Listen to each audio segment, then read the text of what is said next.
I'm Chris Jackimick, and I live in Las Vegas, Nevada. Throughout my military career, I spent the bulk of my career out in Las Vegas. It was the first job I had as I was protecting some sensitive resources out there at Nellis. I would deploy to Kuwait early on in my military career with a larger weaponry system to support Operation Southern Watch. And then from 2003 to 2006, I was part of the emerging drone mission for the United States Air Force and Department of Defense. We were fighting the wars in Iraq and Afghanistan from our backyard. You'd be in war for 12 hours of your shift, and then you'd drive home to your apartment here in Nevada. So psychologically, it was very odd. Like, you felt you were in the combat zone every day because you were seeing it on the screens and it was that important, but I don't know what it did to the human psyche at the time.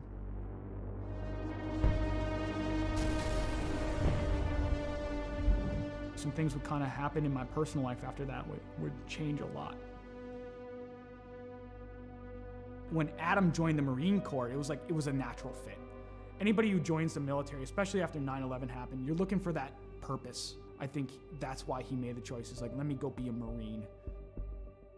He was in between Fallujah and Ramadi during the heaviest parts of the fighting of the Iraq conflict. I mean, you hear guys like Jocko and everything talk about like the triangle of death. My brother was dead set in the middle of the triangle of death with a Marine unit. I think it changed him. Like, you look at everything across history, you read any of the books out there, war changes anybody that's been involved with it. Trauma or mass events like that changes anybody, and it really changed my brother. And I get that call. I get the text, actually, from my stepmom. It's like, I need you to call me as soon as possible. Something's wrong with Adam. All right. Didn't think anything of it. And I'm about to pull off the highway to go celebrate and have some pizza with my classmates. And she's like, Adam's dead. Adam's dead. He had died by suicide that day. 25th of July, 2017. And it changed my world forever. I think that was the first time I saw or heard someone broken through the phone. There was a time where I was concerned that he wasn't going to make it. There were times I thought, we're going to have to camp out outside of his house, or we might get that phone call. Are we ready for that phone call? I couldn't catch a break. A fellow first sergeant I served with, he had died by suicide. On the day of my buddy's funeral, I'm going through social media, and I see this, what appears to be a manifesto from one of my old airmen. My first thought was like, today's not going to be a good day. And sadly, my hunch was right. He had killed his own family and taken his own life on the day of my buddy's funeral. It was just compounding trauma after trauma after trauma. I cracked. I fell hard with alcohol. That was rock bottom.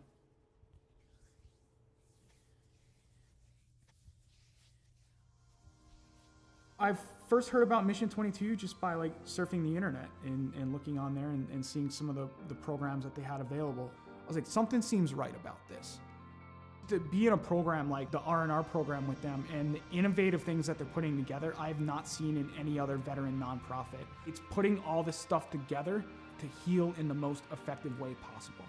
They're making you do a lot of the hard work through reading, through audiobooks, through physical fitness, through nutrition, open discussion, critical thinking, neuroplasticity and cognitive feedback to where you're developing the brain more. It's given me a chance to regain my life.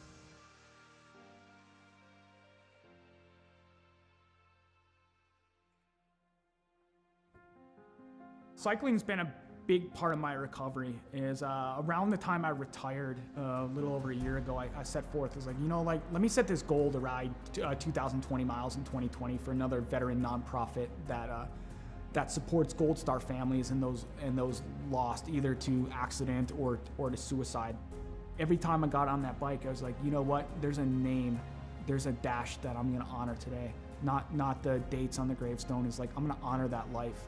So it gave me purpose. And it just became like a release for me to where the pedals would spin and I would get out of my head for a little bit. physically I was starting to feel better. I could see the improvements, and I've tracked my data over the past year, and it's phenomenal on the growth that I've had on a bike. He's just on a mission and is relentless about it. You know, every day he pushes it.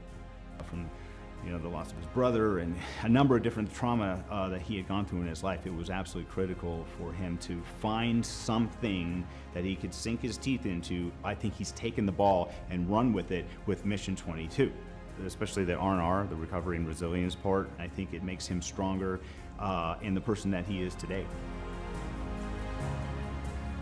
I don't know why I fell on the bike. It was just like, okay, it called to me, and then I kept going. So you know that scene from Forrest Gump where he just starts running one day and it ends up in Monument Valley in Utah? He's like, I'm tired, I think I'll go home now. I'm not tired yet. I'm not ready to throw the towel in like Forrest Gump did. I'm getting on that bike and I'm keeping on going because there's something about it. There's something about just getting out in nature, having that breeze in your face and seeing some of the beautiful landscape here in Las Vegas where it takes you away from the stressors and the challenges of the world for a little bit. And you can just appreciate the beauty that is out there and be in the moment. And then it got serious because the Air Force enrolled me in the Air Force Wounded Warrior program and it got transformed into Lo and Behold training. If I do this well, maybe I can go represent the Air Force. Maybe my grief and everything in my entire story can come to fruition because I can put the energy into something positive.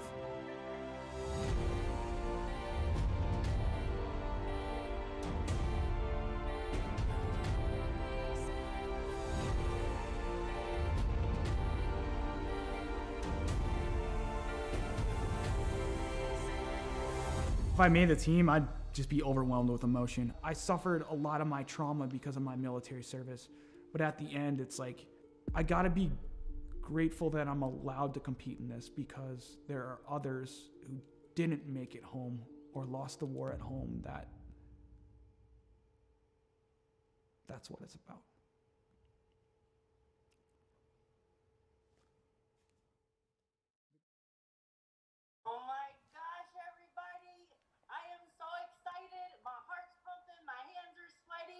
Please welcome our very own Director of the Air Force Wounded Warrior Program, Colonel Rich Obert. Over to you, sir. Welcome, warriors and athletes. Today we're going to announce the 2021 Air Force Team for Warrior Games.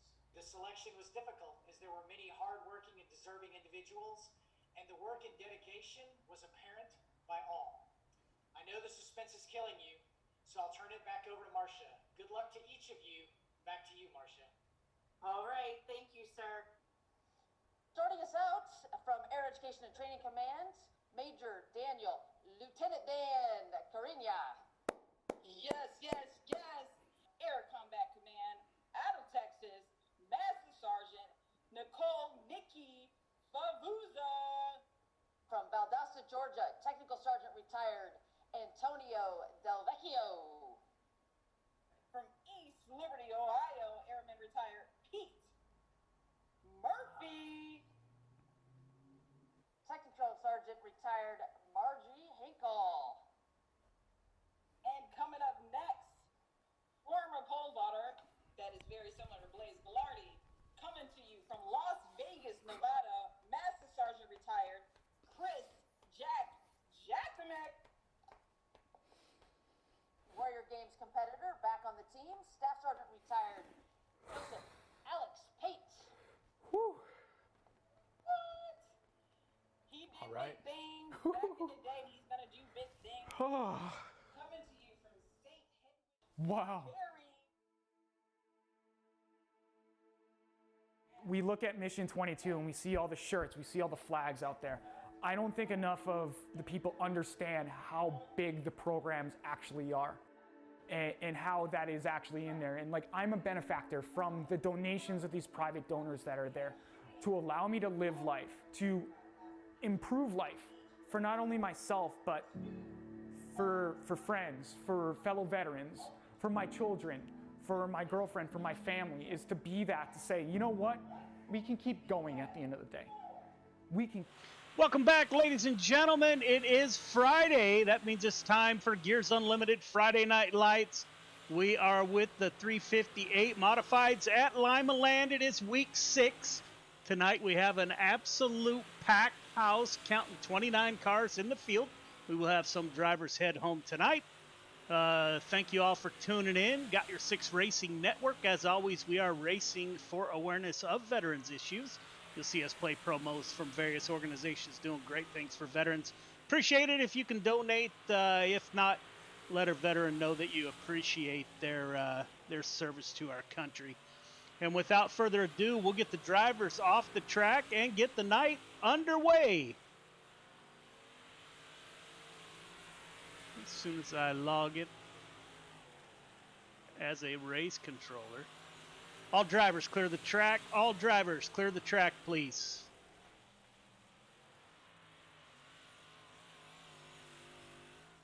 All right, gentlemen, we have made it to Lima Land instead of Lernerville. My apologies for that this afternoon. Go over some quick rules. No photo, no interview. If you finish on the podium, get an EOL next week.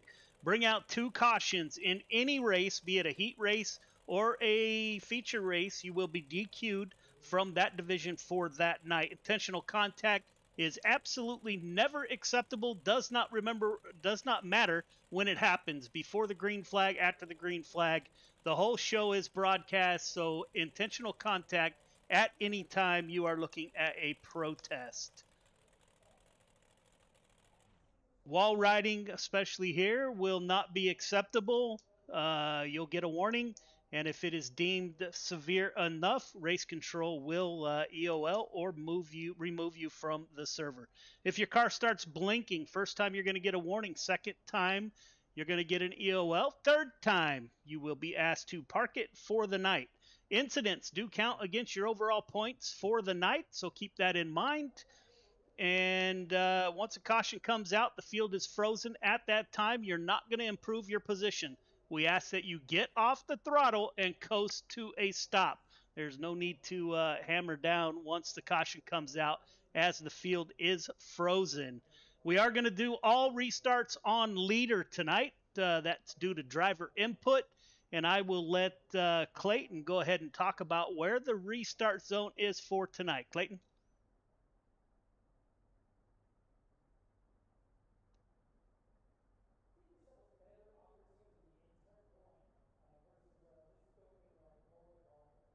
So anytime between.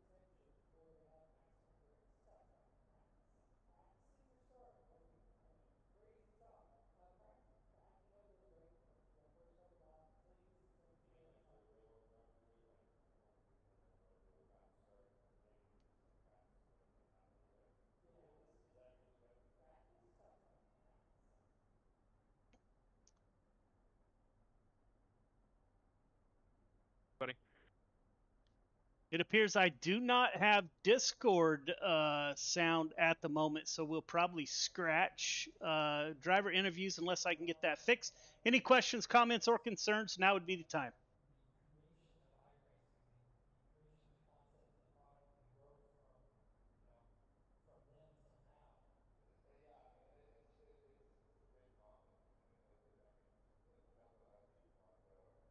Yeah, 10-4, thank you. I'm just glad that my hauler driver knew we were going to Lima Land because I saw all the chats for Lernerville and I was like, what? Joe, this is a joke, but I hope you're paying for fuel because I kind of went to Lernerville, then you had to go back to Land. So I hope you're paying the fuel bill for that one. Yeah, man, I got you. All right, fellas, we're going to advance to qualifying. Let's put on a great show.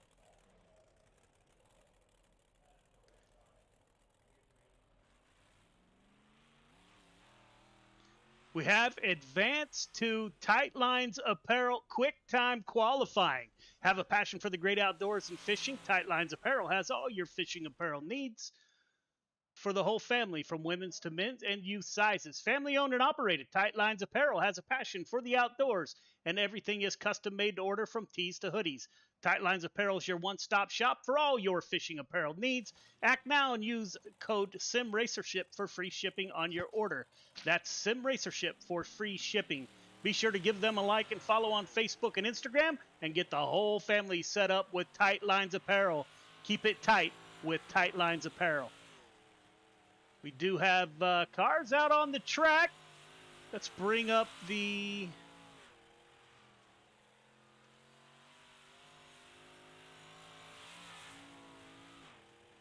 Not seeing my board. Give me 1 second. Think the update got me also. Clayton, you got me? Yes, sir, I do. So I can hear you on Discord, so maybe it's back. So, out on track, who do we got up front? Looks like Cale Smith with a 13.020 for Cale Smith. Clay Christopherson shuts it down 10th quick. Samuel Bachman out on track in the 007, 15th quick for Samuel Bachman. Matt Grimm parks it 4th quick for Matt Grimm. Butch Baker, Venom Racing driver in the 97 out on track. He shuts it down. Scott Scheuer in the 57 machine, Animal Racing driver, 14th quick, 13.188 for the 57. Justin Sick out on track in the 015, 13.228, his first time by. Good enough for 15th quick, and he will shut it down. Matthew Seymour in the 03, 24th quick with a 13.527. Michael Carter moves to the top of the board in the 15 machine. Jax Yan is with us. He is a P2. Jake Brissett, brand new in the 17 machine, is out on track. He is not number 17. We did not get his number set up. The 09 of Ryan Stillwell, 13.163 on his first lap. Good enough for 15th quick.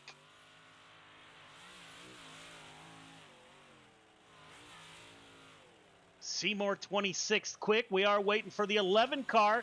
Driver out of Indiana. That's Jordan LaFawn.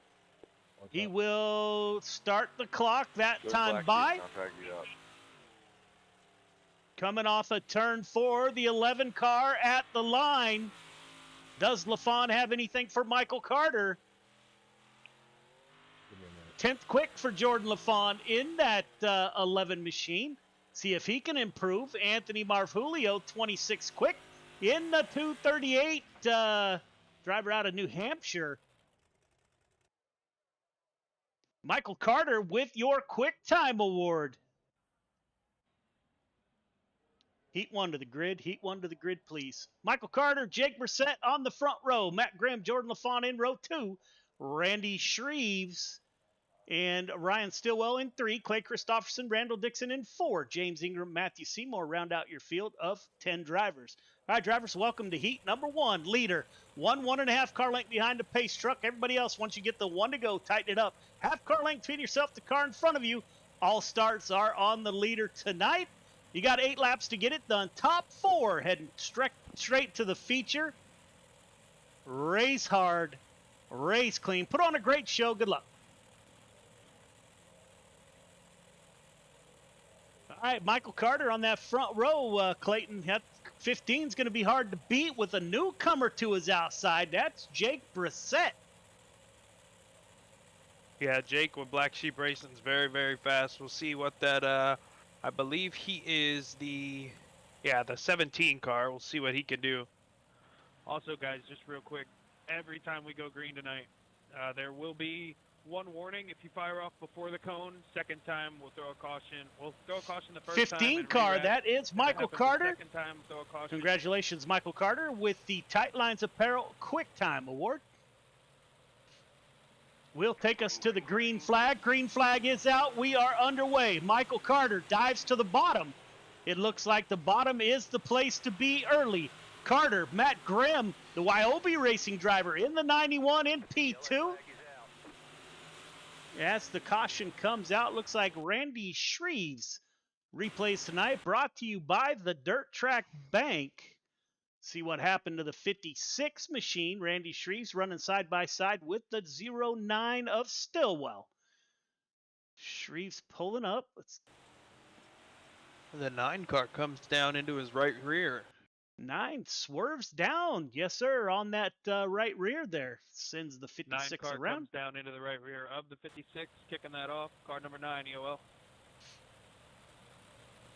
On lap 3 of 8, 15 car. Like to thank is at the front of the field. Like to thank everybody from tuning in. See Grandma Pete out in the audience. Ma'am, thank you for joining in to watch Jordan do his thing. Saw the Caden Berry fan club out there. Gail, thank you very much, ma'am. Hello to you and yours on the East Coast. Going to be a great show tonight. Thank you all very much for tuning in. It's a pleasure to see you every week.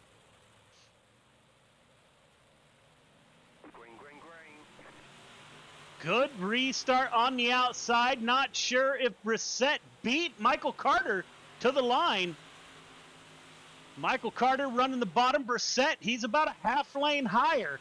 Jordan LaFawn now ducks underneath Brissett.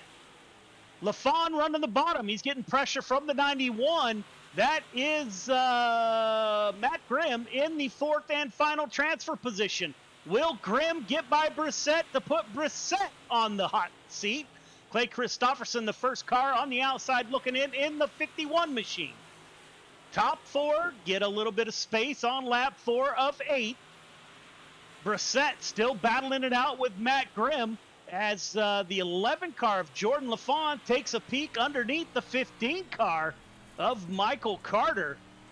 Indiana driver in the 11, Virginia driver in the 15. Michael Carter is the returning champion in the 358 Modifieds and Gears Unlimited Friday Night Lights. As Jordan LaFawn follows the 15 car. Jake Brissett is the last car in a transfer position. The 51 of Clay Christopherson would like to have that transfer position. Clayton, it looks like the bottom is the place to be early as we got 1 to go. Michael Carter, 2 more corners to navigate for his heat win, coming off of turn 4. 15, Carter, LaFawn, Grimm, Brissett, the 4 transfer to the feature.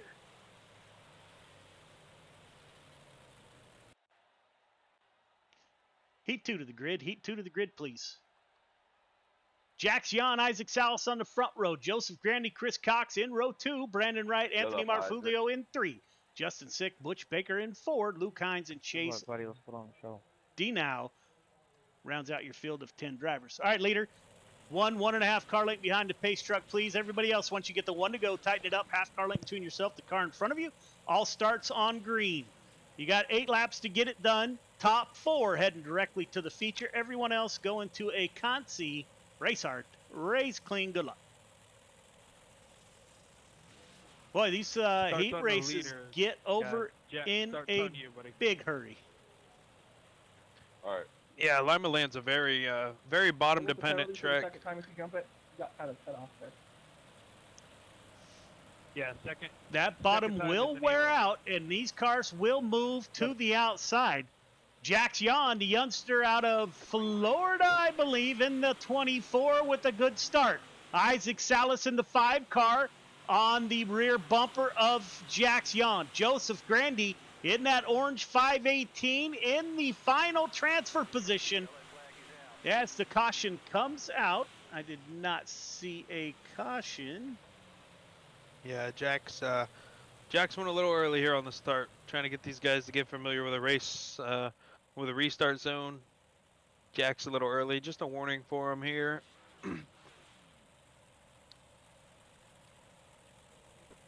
Jax, that cone out of 4 is what we're going with, buddy. You fired off a little early there. Make sure you're at that cone. That was a communication between race control and the drivers. 24 car getting a slight jump over the field. On lap 2 of 8.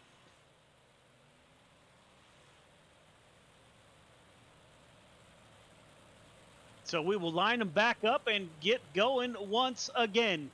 Jax Jan, Salas on the front row, Grandy Cox in row number 2.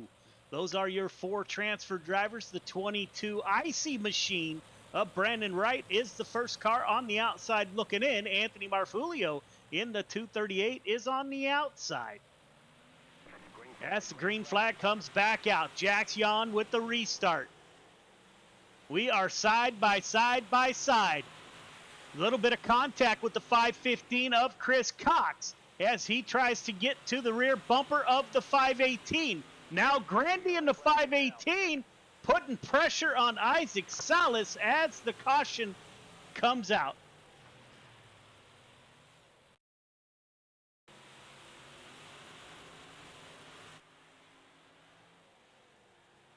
'17 car, yeah, one coming up, one going down. We'll see what race control has to say.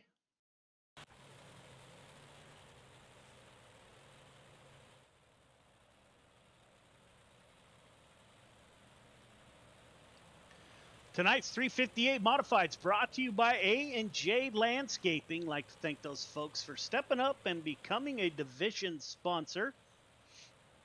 Anybody out there like to sponsor Gears Unlimited Friday Night Lights, send us a message. You can go to our Facebook page.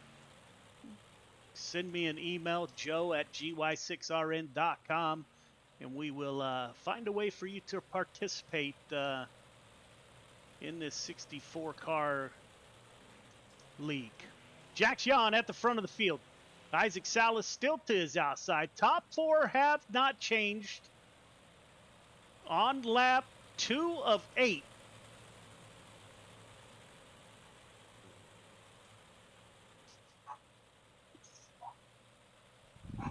Green flag, green flag. Green flag is out. We are back underway.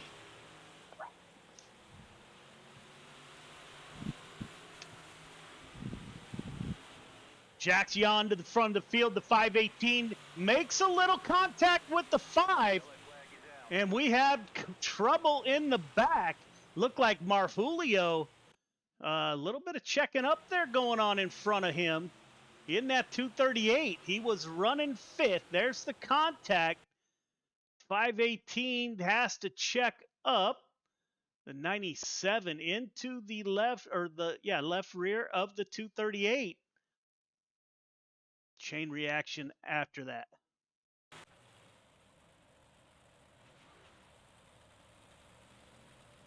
Lap 5 of 8.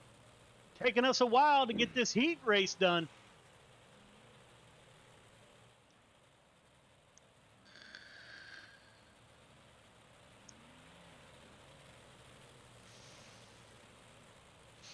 Jax Yon still at the front of the field. Isaac Salas P2. Joseph Grandy. Chris Cox in the 4th and final transfer position.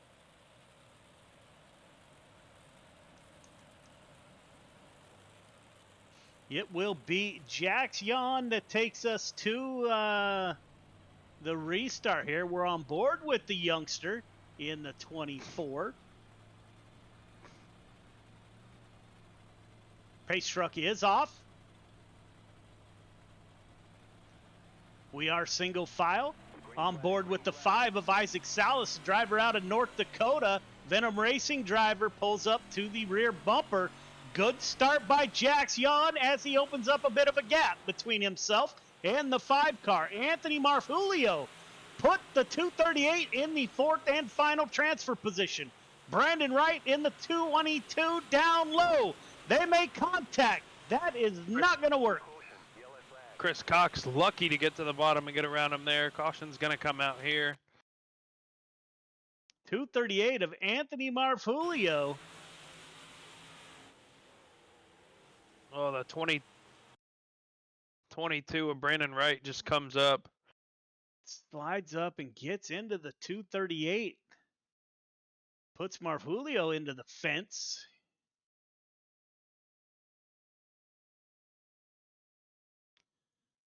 '22 will go to the end of the line. So we are on lap 7 of 9 now. We will go green-white checkers here.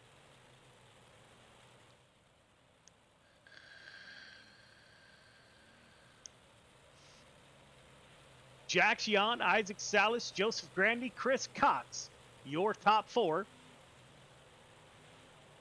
Chris Dino. It's Dino, is that correct, Clayton? Yes, sir.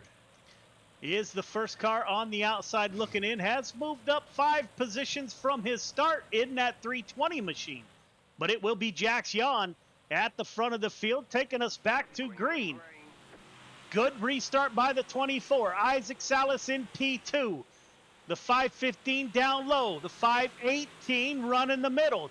Jax Yon coming off of turn 4. Side by side, the 515 and Joseph Grant, or the 515 of Chris Cox and the 518 of Joseph Grandy. Top 4 getting away from the field. As Jax Yon goes to the middle, Isaac Salas dives down low. Yon, Salas, Grandy, Cox, your top 4 heading directly to the feature.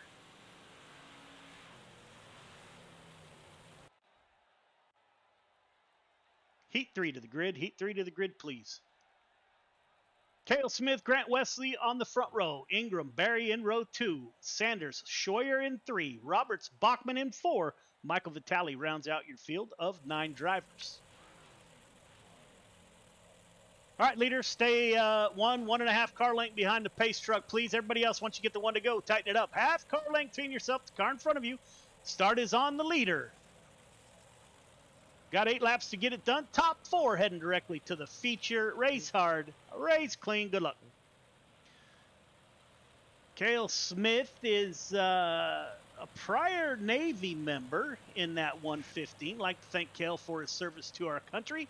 And the 213 of Michael Vitale is a prior Air Force member in the 213. Like to thank both of those gentlemen for their service. And the 10 car of Donald Ingram. He's a Navy driver. So I'd like to thank those folks and my co-host, Clayton Hack, for their service to our country. Donald Ingram in the 4th and final transfer position. Scott Scheuer, the driver out of Central Florida, trying to pull up to the outside of the 10 car as Reed Sanders in the 4 digs underneath the 10 car. Scheuer, go ahead. My bad, I apologize. We see the bottom starting to slick away, these modifieds, especially at 358. You know, you kind of have to keep them wound up a little bit, and with the bottom being gone now, these guys are going to move up to the top, and then it's weird how Limaland works. It will slick, and the drivers will move all the way to the wall, and then next thing you know, everybody's back down to the bottom. So we're going to see the best of both worlds right now. Everybody's running the middle, and it's crazy how fast that changed, because just on that last heat race, everybody was fighting to get all the way down to the bottom, and we're already moved up about a lane. Scott Scheuer in the 57 is in the 4th and final transfer position. Donald Ingram in the 10 wants that position. As the caution comes back out, Michael Vitale may have been involved. Let's take a quick look. Reed Sanders in the 4 car comes up. Vitale with the slide job. Yeah.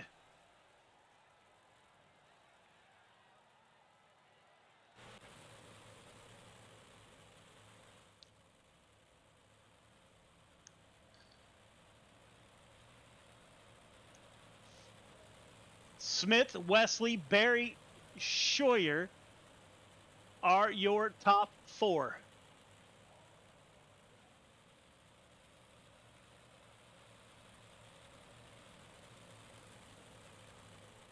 Cale Smith out of South Dakota, I believe. Grant Wesley from Evansville, Indiana. Caden Barry from New Hampshire. Scott Scheuer is from Central Florida. Donald Ingram is from Georgia. So we have a mix of drivers in the field. That is the great thing about iRacing, is the people that it brings together from all over the world, really. Getting ready to go green on lap 5 of 8. Cale Smith starting off on the high side now. These cars will start moving up to the high side. As Cale Smith running right above the slick. Grant Wesley P2. Caden Barry in a comfortable transfer position. The 57 of Scott Scheuer under attack from the 10 car. That is the 10 car right behind the 57 of Scott Scheuer. 1 lap to go. Cale Smith coming off at turn 4. Smith, Wesley, Barry, Scheuer are the 4 transfer drivers out of heat number 3. C-main to the grid. C-main to the grid, please.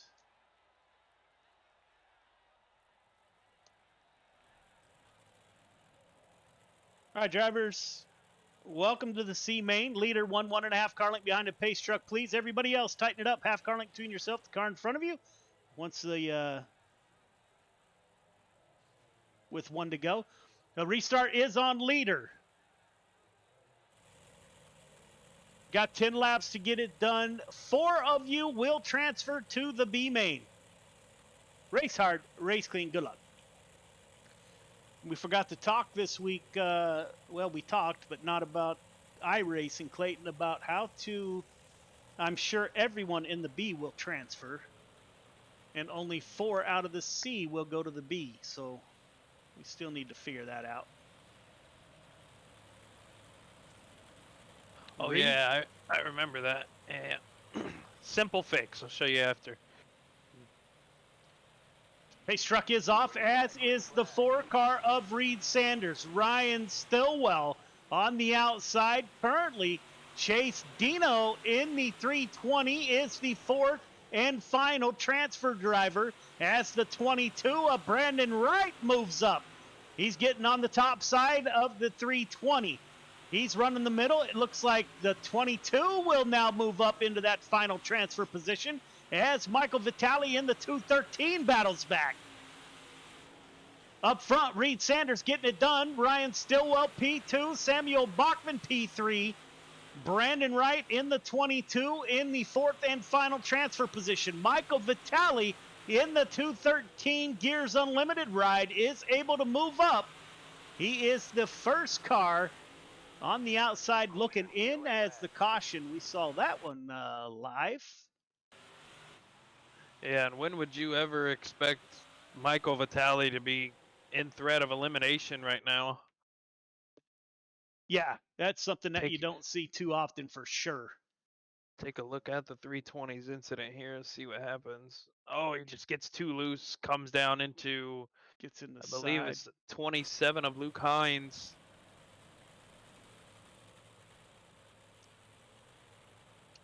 Lap 4 of 10.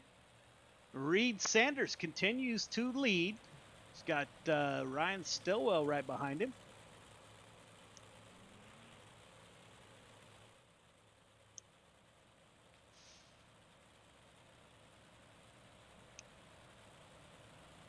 See Rhonda out in the audience, part of the Caden Berry fan club, ma'am. Thank you for joining us again tonight. Always a pleasure. As we are getting ready to go green one more time, the 4 car of Reed Sanders will start us. All restarts are now on the leader. That was a driver input that changed that. So we're giving it a try this week. We'll see how it goes. Reed Sanders, gets a little bit loose. The 40 car up into that outside wall. Reed Sanders able to hold on to it. All the drivers behind him able to check up. Michael Vitale has moved into the 4th and final transfer position. Brandon Wright in the 22 is the first car on the outside looking in. Looks like the quick place to be is the middle. That's where Reed Sanders, Stillwell, Bachman, and Vitale are running. And Michael's going to move Samuel Bachman back to the bubble now. Vitale clears him for 3rd. Oh, Samuel Bachman touches him, and we've got a pile up out of 3, or out of 4. Close racing. Samuel Bachman and the 213 of Vitale. The 007 comes into the picture right there, just gets into the rear of the 213 and makes contact and brings out the caution. We do have quite a few cars heading home tonight. There are 9 cars in this field. Only 4 are moving on, so 5 will load it up and head home after this race. Randy Shreves now on the bubble in the 56 machine.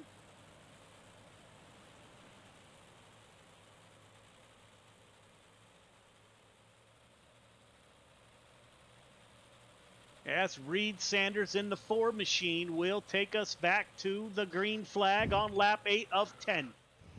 Top 4 move on. Everyone else heads home. Sanders, Stillwell, Vitale, Brandon Wright. The 56 of Randy Shreves has to find a way around. As the caution comes out super quick, take a look. Looks like Bachman may have been involved once again. That will be 2 cautions for him. He is done for the night.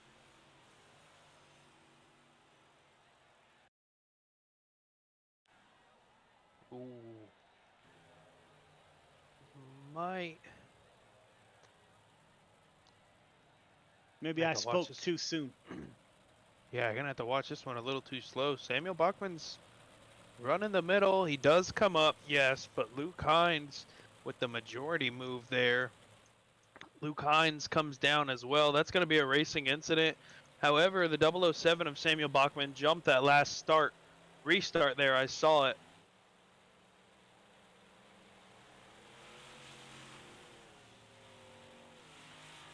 But yeah, Samuel Bachman still going to hold the black flag for jumping that last restart. Looks like he's still on pit road. I think that 007's done for the night.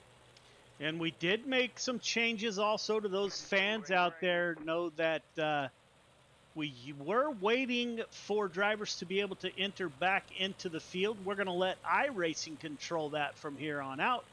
10:30 at night back on the East Coast is a little bit too long. We were at 4.5 hours last week. So we're going to try to alleviate that and speed the process up. Sanders, Stillwell, Vitaly Wright, your top 4. Randy Shreves has to find a way around the 22.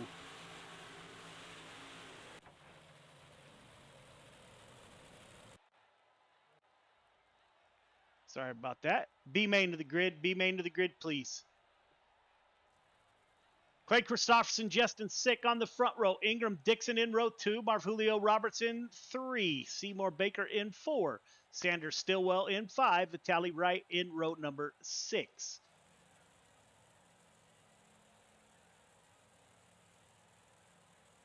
All 12 will head to the feature. All right, leader 1.5 car length behind the pace truck, please. Everybody else, once you get the 1 to go, tighten it up. Half car length between yourself, the car in front of you.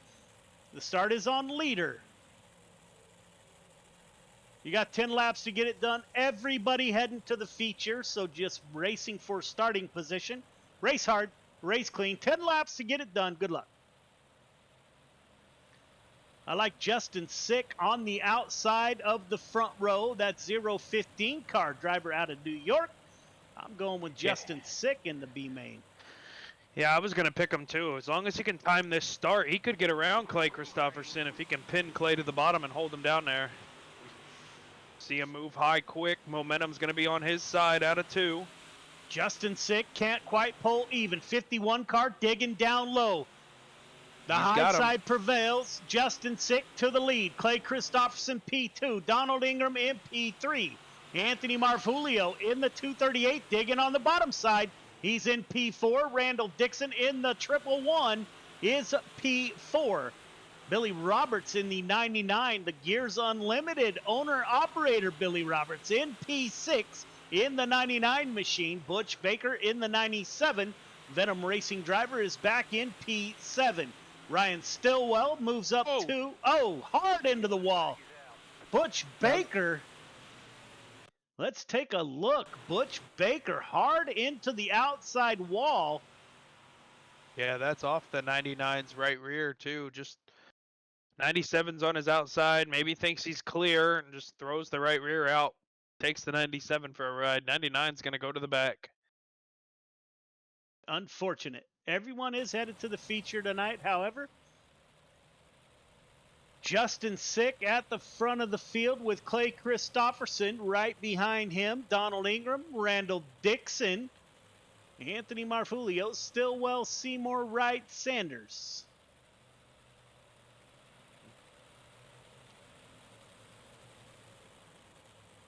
I am waiting for Justin Sick. He's been close, had bad luck. I'm waiting for the 15 car to bust out. Will tonight be the night for Justin Sick to get his first win in Gears Unlimited Friday Night Lights?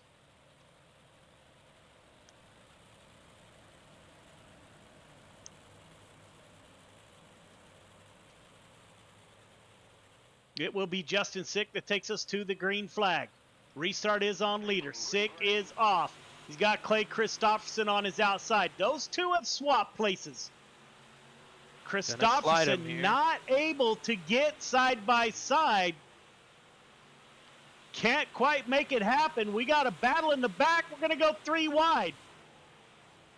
Donald Ingram, the 9 car of Ryan Stillwell.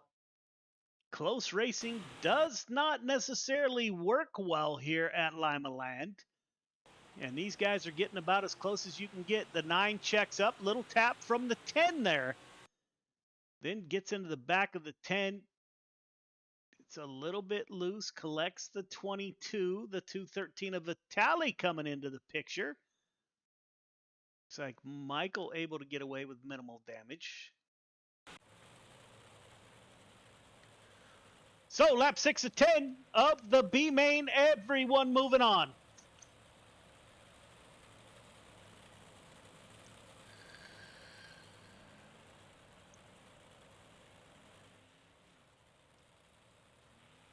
We will have a 25 lap feature coming up. Don't forget, coming up next, we have the Pro Late Models right here at Lima Land, and we will close out the night with the 305 sprint cars.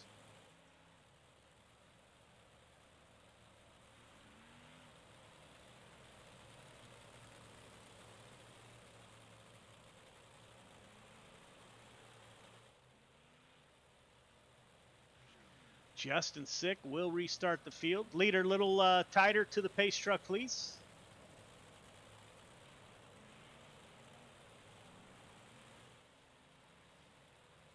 Justin Sick will restart us here. Lights are off on the pace truck. Justin Sick on the bottom side. Clay Christopherson on the high side. Field kind of strung out at the restart. Sick will go down low, slide up, get on the high line.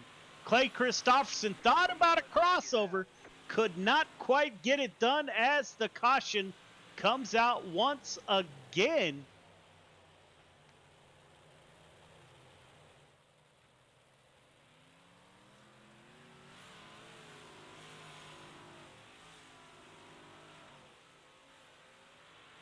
Justin Sick still at the front of the field. Christopherson, Dixon, Ingram, Marfulio, your top 5.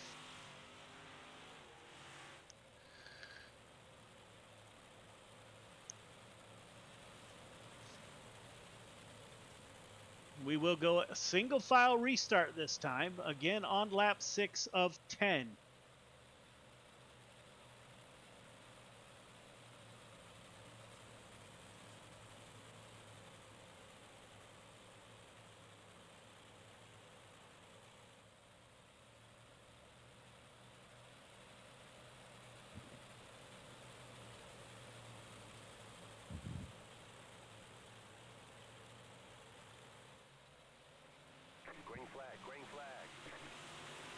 Green flag is back out. Justin Sick at the front of the field. Uses the same line on lap 8 of 10. Christopherson P2. Anthony Marfulio as the 238 does. Running that bottom side as your top 4 move up to the high side. We are single file. Justin Sick on lap 9 of 10. 2 to go. Coming to the white flag. 1 to go. Justin Sick in the B main at the front of the field. Makes contact with the outside wall. Clay Christopherson closes in on the rear end. Randall Dixon now falls back in the 111. It will be Justin Sick, Christopherson, Dixon, Ingram, Marfulio. Your top 5 in the B main. Everyone moving on.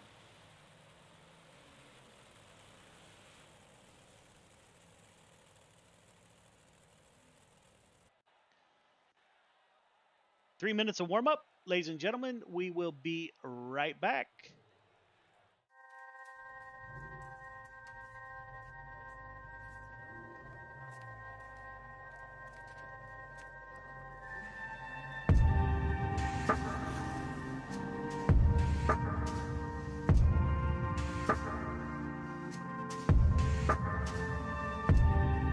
Our biggest thing is getting the word out, awareness of Mission 22, the struggle as it is to fight PTSD and suicide.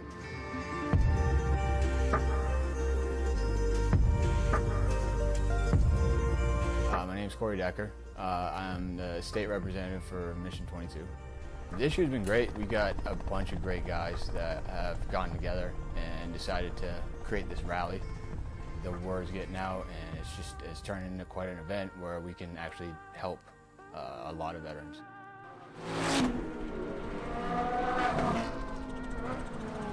It's a great event, but you really have to go and see it for yourself, and it's really one of those things that's an experience. Just going that weekend, we've seen how it changes people.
Welcome back. We're getting ready for your 25-lap feature. It will be a full feature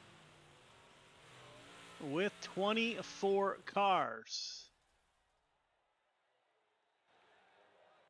Feature to the grid, please. Carter Yan on the front row, Smith LaFawn in row number 2, Salas Wesley in 3, Grim Grandy in 4, Barry Brissett in 5, Cox Scheuer in 6, Sick Christofferson in 7, Dixon Ingram in 8, Marfulio Seymour in 9, Sanders Vitale in 10, Roberts Baker in 11, Stillwell and Brandon Wright round out your field of 24 drivers. All right, fellas, welcome to the feature. Leader, 1.5 car length behind the pace truck, please. Everybody else, once you get the one to go, tighten it up. Half car length between yourself, the car in front of you. Start is on leader. You got 25 laps to get it done. Race hard, race clean, be patient. Good luck. Jax Yan on the outside of Michael Carter on the front row. I am going with the 11, Clayton Clayton is not in the booth with us currently. Michael Carter in the 15 will start on the front row on pole. I'm going with the 11 car. That's Jordan LaFawn, the driver out of Indiana, for the win tonight. We'll see how that plays out.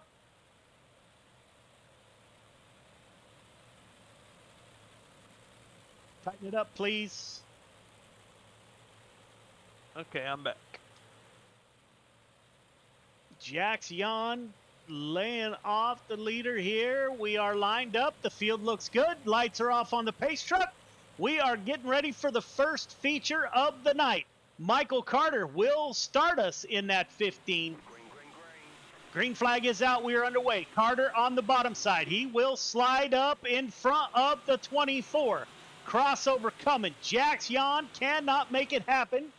Will throw a slide job. Crossover coming from Carter. The battle is up front. Michael Carter and Jax Yan.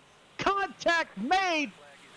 Jordan LaFawn, my pick to win, is around. Close, hard racing up front.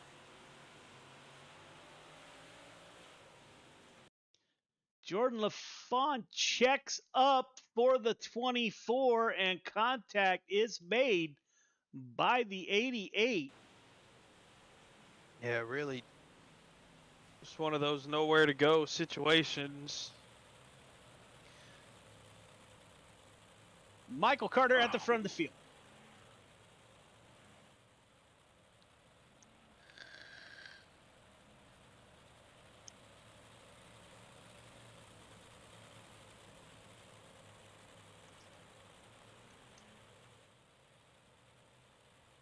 So my pick of winning is the 11 car of Jordan LaFont. He's going to come from the back. Grandma Pete, if you're out there, don't worry. All is not lost.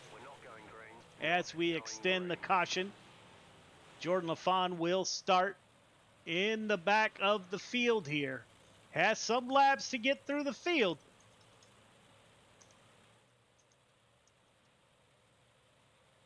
Again, Michael Carter will take us to the green flag. Got Jax Jan to his outside. Those two battling at the front of the field early. Lights are off on the pace truck, getting ready to go back green. Clayton, you never made your pick. I got to go with Jax Jan on the outside, row 1.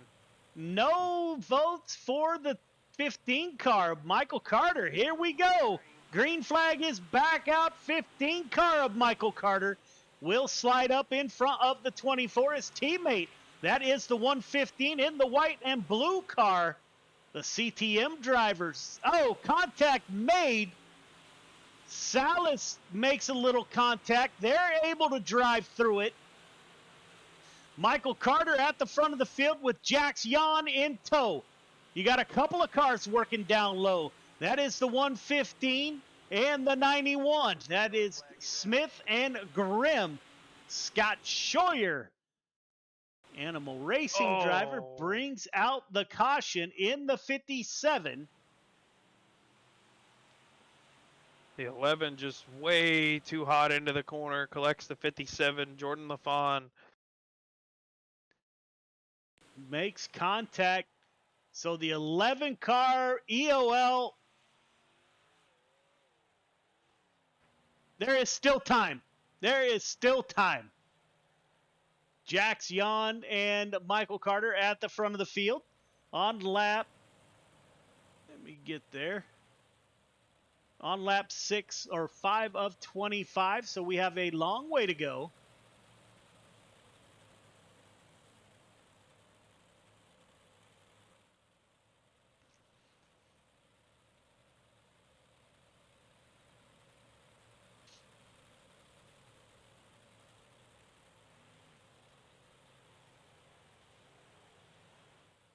We got Donald Ingram made it off of pit road after the towing with the accident he was involved in.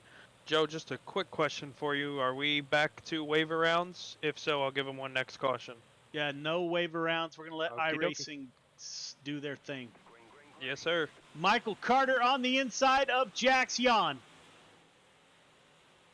Yikes, that's close. Jax Jan with a good run off the top of turn 2. Pulls up to the rear bumper. Yikes. That slide job didn't work. However, Jan able to hold on to it as Carter slides. Crossover coming from Jax Jan. Top 2 battling it out side by side. Jax Jan with the slide job once again. Crossover coming from Michael Carter. They could do this all night long. Carter doesn't get in front of the 24 this time. He will this time as Caden Berry and Jax Jan try to cross over. Battle up front. Caden Berry gets close. The 115 of Cale Smith now in the fight. Jake Brissett in the black and gold machine. He's in P5. Chris Cox P6. You got a group down low. That is the 88. Oh my goodness. Isaac Salas, some somersaults for the Venom Racing driver. 5 car behind the 515. Happens right here. Somebody gets into the wall. That is the 56 of Brissett.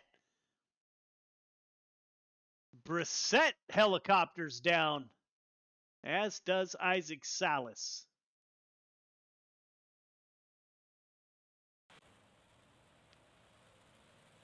So, a lot of mayhem here on the short track. This is I think it's our first short track of the season. I'm not sure. Clayton, I can't remember.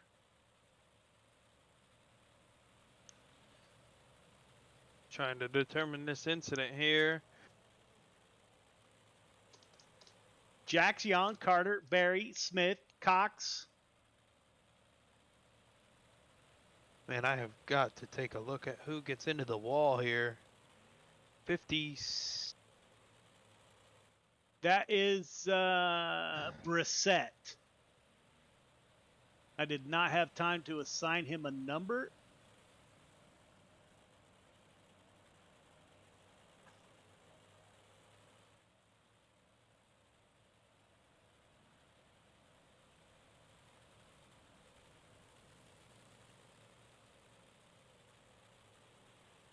Jax Jan at the front of the field, followed by the 15 car of Michael Carter, your reigning champion. Gears Unlimited Friday Night Lights 358s on lap 10 of 25. Caden Berry in the 12 car is up to P3. The 115 of Cale Smith, P4. We will go single file. Jax Jan gets the chance at the front of the field. Here we go.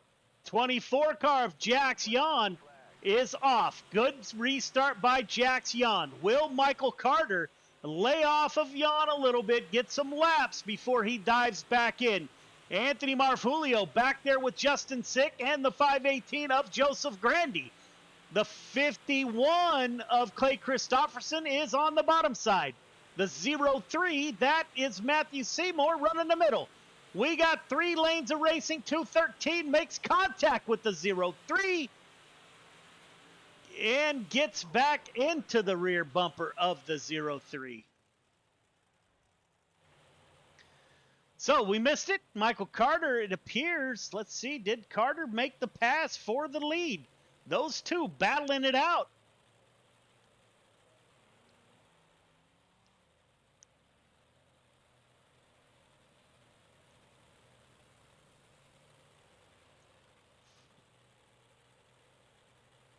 We are on lap 14 of 25 or 13 of 25. We've made it halfway.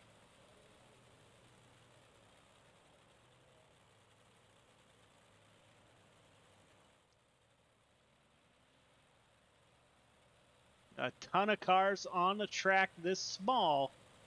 They actually fill up 3/4 of the track when they're nose to tail.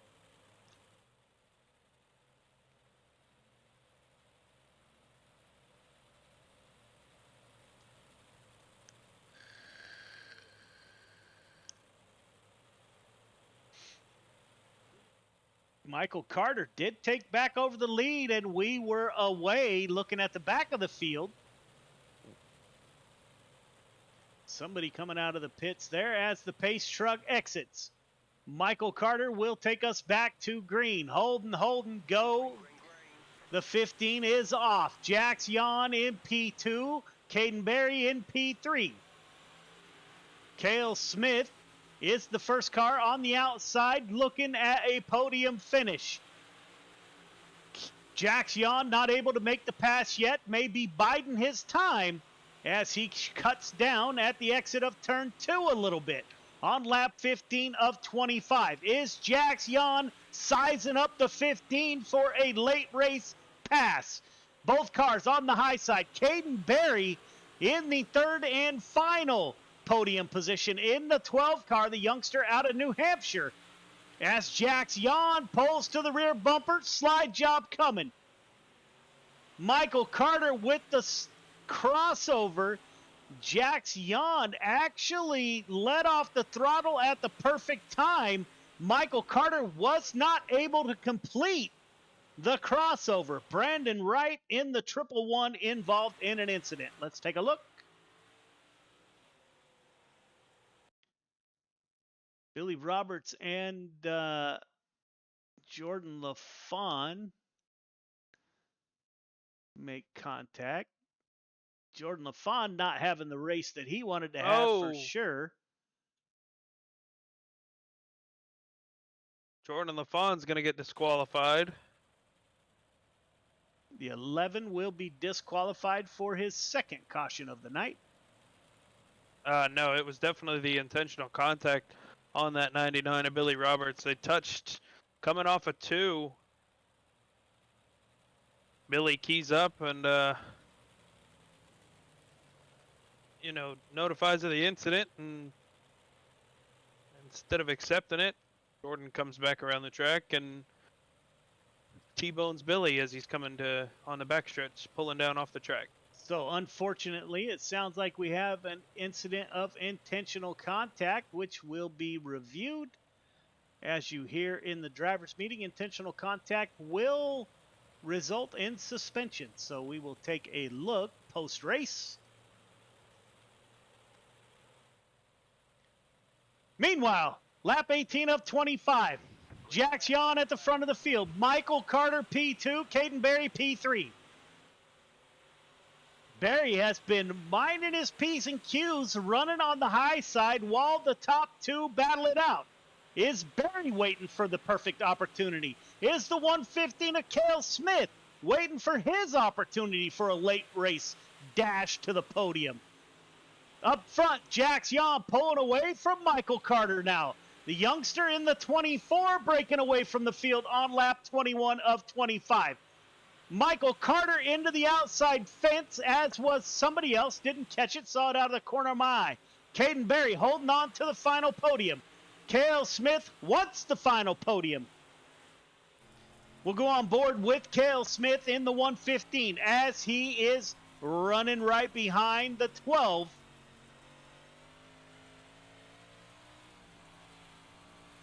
Go on board with the 12 of Caden Berry. We'll take a look at that right rear so you can see how close they are getting to that outside wall. Caden Berry right up on the cushion, the quick way around currently. Jax Yawn starting to pull away from Michael Carter. Caden Berry, lap 24 of 25, last lap. Jax Yawn in the 24. Leads the field out of turn 2. Michael Carter, P2. Yawn dives for the bottom. Carter keeps the 15 up high. Jax Yawn for the win. Caden Berry holds on to the final podium position. Top 3 start-finish line. There will be no interviews as the pro late models, we need to get there. So we'll get your podium shots real quick. Top 3 start-finish line. Jax Yawn brings home the win. Good battle up front. All right, fellas, I can make that work. Congratulations, Jax, on the win. Congratulations, Michael Carter, on the Quick Time Award. We'll see you in the Pro Late Models. Ladies and gentlemen, as you heard, we are going to step away briefly and get to the Pro Late Model race. So we will be right back.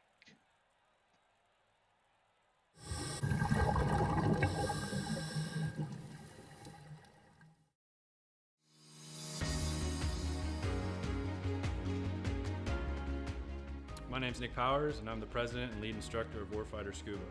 I'm a veteran of the United States Marine Corps from the years 2003 to 2007, with 1 combat deployment to Haditha, Iraq in 2006. Throughout my time overseas, I experienced a lot of situations that you wouldn't necessarily find yourself in the United States. IEDs, getting shot at, rocket attacks, mortar attacks, you name it, it happened. When I got out of the Marine Corps in 2007, I tried to adjust back to civilian life, and the whole time you're in, you just can't wait to get out. And when you get out, you start to realize, did you make the right decision? 9 times out of 10, most of the guys that get out, they immediately plummet into a depression cycle because you don't have that structure anymore that the military provides you. And this hit me super hard.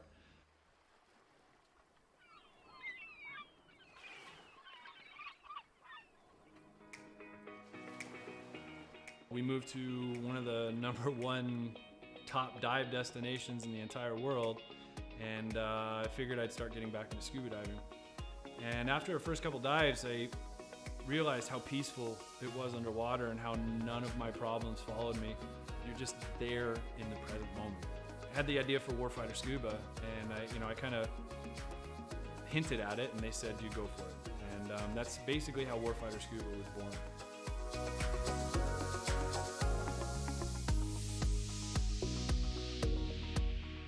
So Warfighter Scuba is a nonprofit. We're a 501c3 nonprofit with the IRS. We bring combat wounded veterans down to the Caribbean to teach them scuba diving to treat their wounds. Whether their wounds are physical or mental, such as PTSD, scuba diving is a extremely therapeutic activity for mental stressors and for physical ailments. Mentally, as soon as you go underwater, your body just reacts. It's not normal. You're not meant to breathe underwater. It automatically puts you into the present moment.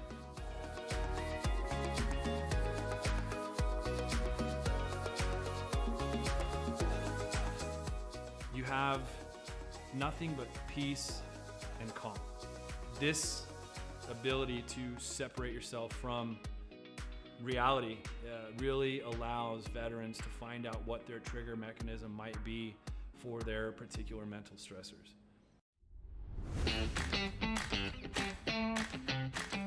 So every veteran who comes through our programs gets a 100% funded trip. Each veteran also receives a round-trip ticket from their home of record. That ticket will bring them straight into Roatan, and their entire week stay, their hotel, their meals, their snacks, everything's paid for. And so that veteran can get an entire week away from reality and completely separate from any kind of problems they might be facing at home. So each veteran receives very private and intimate training sessions when they come down to Roatan. We first start in the pool. We do some confined water skills. We'll then switch out to the open water dives. From that point on, it's not even training anymore. It's just fun. It's learning on a level that I don't think most people have experienced before. We do all the certifications for them that we can in a week at their pace, from open water to full face mask to nitrox.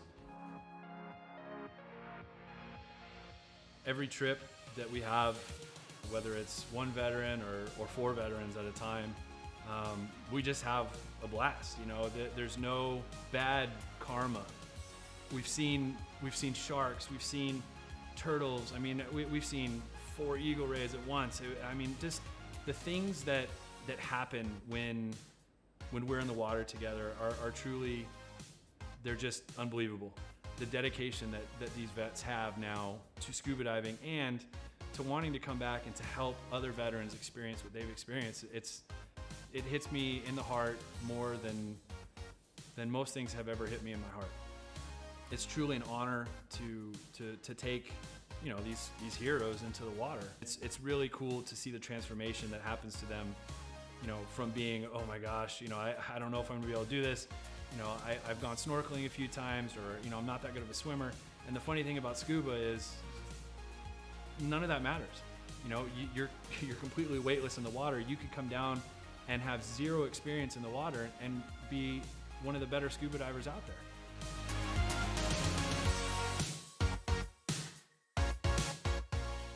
So as with all nonprofits, we rely solely on generous donors such as yourselves. None of these programs could exist without people who are willing to give some of their hard-earned money up to save veterans who might be struggling with everyday life and have that unfortunate thought of suicide. 100% of every dollar that's donated goes directly to the veterans. I personally, myself, I do not take any kind of money. All my time is donated. There's no salary to anybody who's on the board or any staff positions in Warfighter. Donations can be made on our website at www.warfighterscuba.com. Welcome back, ladies and gentlemen. We are here with the pro late models, getting ready to call the drivers off the track here momentarily. All drivers clear the track. All drivers clear the track, please.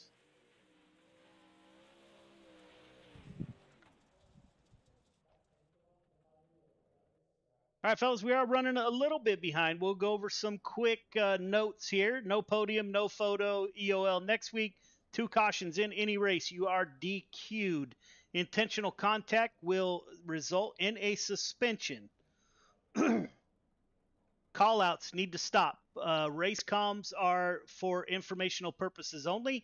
If you have anything to complain about, race comms is not the place to do it. You are looking at a suspension. That's all I have for tonight as we try to get back on time here. Any questions, comments, or concerns?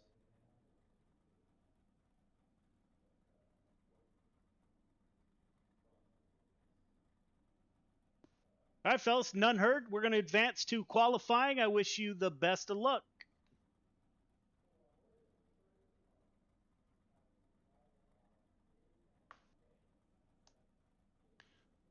So we're getting ready to go qualifying here. Tonight's Quick Time Award brought to you by CTM Motorsports. $10 goes to the driver with the quick time tonight, and that is accumulative over the season and will be paid out to those drivers in week 13. I'd like to thank the CTM boys for coming on board and sponsoring the Quick Time Award. Joseph Grandy in the 518 out on track. Rick Gibson with us in the 38. Rick Gibson, active duty Navy station in Oklahoma. I'd like to thank Rick for his service to our country. Cale Smith, Navy driver, is back with us in the 115. Let me see if I can catch them all. I don't see the 113 of the tally. The 10 car, Donald Ingram, Navy driver with us. Like to thank all of our veterans in the field. 88 car of Grant Wesley at the top of the board. 12.407 for the 88. Cale Smith shuts it down 5th quick. Donald Ingram shuts it down 10th quick. Randy Shreves out on track in the 56 for his first pass by. 11th quick for Shreves, 12.753. Can Shreves improve on his second lap? Ryan Stillwell, Animal Racing driver, Grant Wesley's teammate, out on track. Coming off of turn 4, will Stillwell move up the board?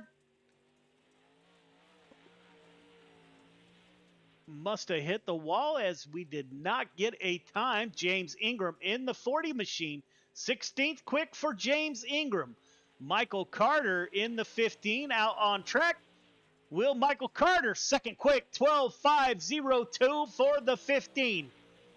One more lap for Carter. Can he improve and take over his own quick time? No, sir. 12.493, not quite enough. Scott Scheuer shuts it down, 11th quick. Brandon Wright out on track in the 22.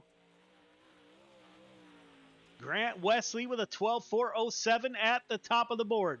Brandon Wright coming to the line. 15th quick for Brandon Wright. James Ingram just wrapping up 19th quick. Still waiting on Marvulio, Haynes, Schatzer, and Tormachi. So those drivers are flirting with missing their heat race. We do have a full field. Jason Hines in the 66, driver out of Canada, makes it out of the pits. Let's see how the 66 does. Little loose coming off at turn 4 that time by.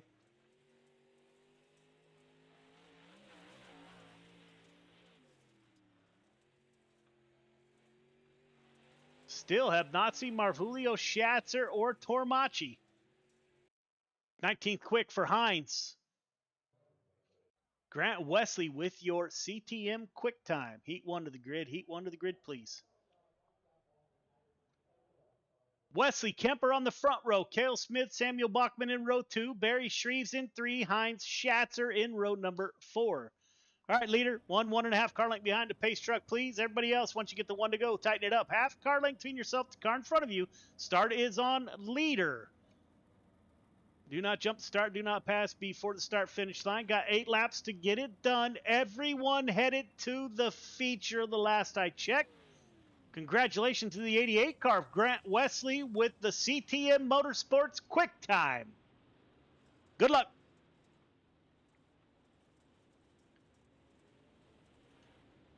So Grant Wesley on that front row in the 88, tough customer to beat. Got the 181 of Jeffrey Kemper, the driver out of Oregon, on his outside.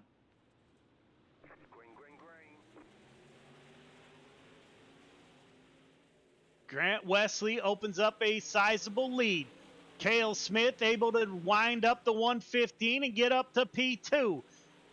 Jeffrey Kemper falls back to 3. Samuel Bachman, Caden Berry running the bottom side.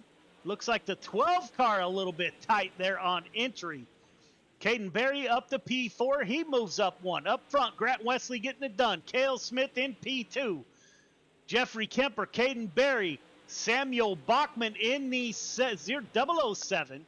Randy Shreves in the 56 makes contact with Jason Hines. Up front, Wesley on lap 4 of 8 in the 88 car. Getting it done. Started from the pole, led every lap so far. Coming to the line, Wesley, Smith, Kemper, Berry, your top 4.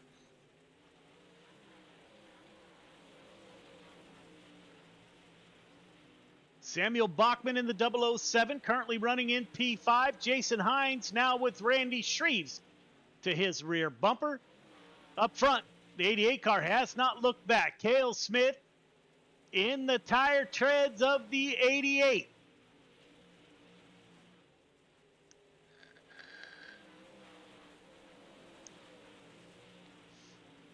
Two laps to go. Grant Wesley getting it done. Caden Berry getting a little bit antsy. Takes a peek underneath the 181 of Jeffrey Kemper. Berry with a good run off the top. 1 lap to go. Up front, Grant Wesley leading Cale Smith. Coming off at turn 4. Oh, that was turn 4. Wesley, Smith, Kemper, Berry, your top 4. Heat 2 to the grid. Heat 2 to the grid, please. Michael Carter, Chris Cox on the front row. Gibson, Scheuer in row 2. Hines Ingram in 3. Ingram and Marfulio in row number 4. All right, leader, 1.5 car length behind the pace truck. Everybody else, once you get the 1 to go, tighten it up. Half car length between yourself, the car in front of you. The start is on the leader. Do not jump the start. Do not pass before the start finish line. Got 8 laps to get it done. Everybody heading to the feature. Race hard, race clean. Good luck.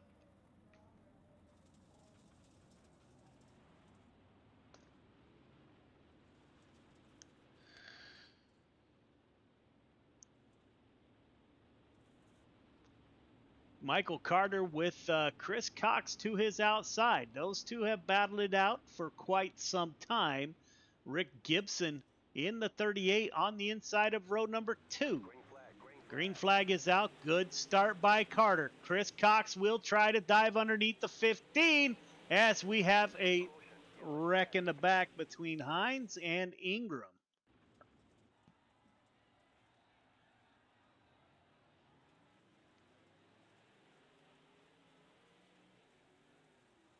Looks like the 17, something weird happened. Nowhere for the 40 to go.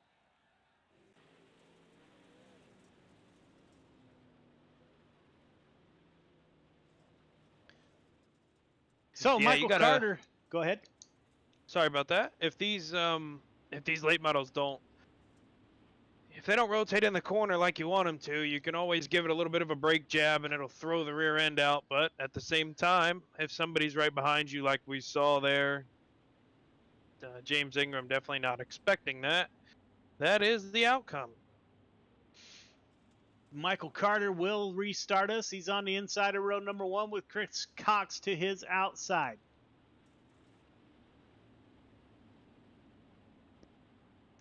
Got an Animal Racing row 2.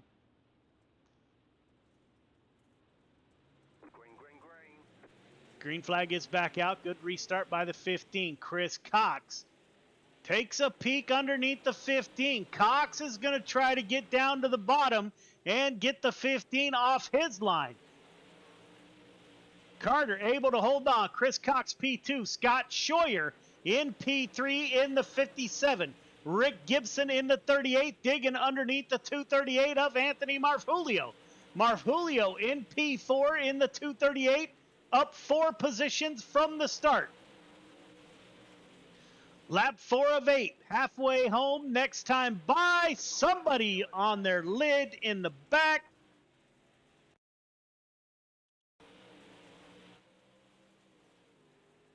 Got Rick Gibson. Let's see what happened here. Running behind Marfulio into the outside wall. 38 checks up, nowhere for the 10 to go. They make contact.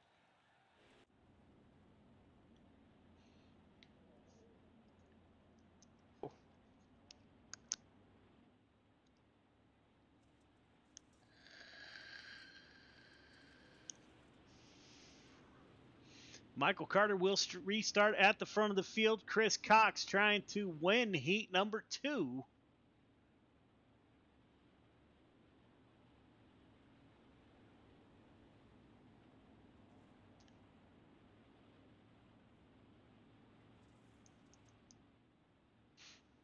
Chris Cox, Scheuer, Marv Julio. Lights are off on the pace truck. Single file restart, as you can see.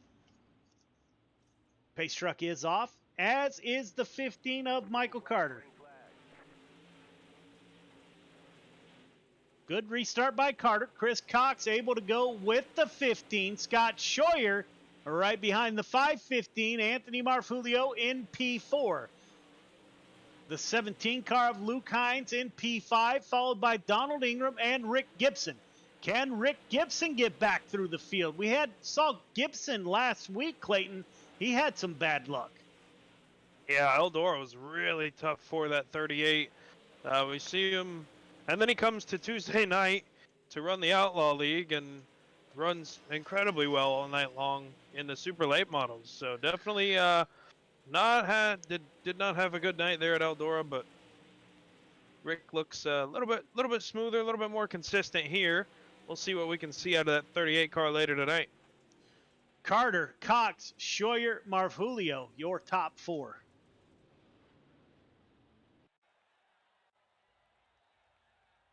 Heat 3 to the grid. Heat 3 to the grid, please. Grandy Stillwell on the front row. Sick Piper in row 2. Right Dino in row number 3. Seymour and Tormachi in row number 4. Leader, 1.5 car length behind a pace truck, please. Everybody else, once you get the 1 to go, tighten it up. Half car length between yourself, the car in front of you.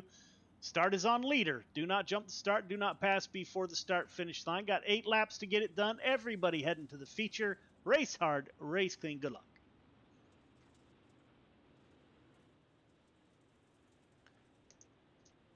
Joseph Grandy in that 518. The stout driver Ryan Stillwell to his outside in the 09.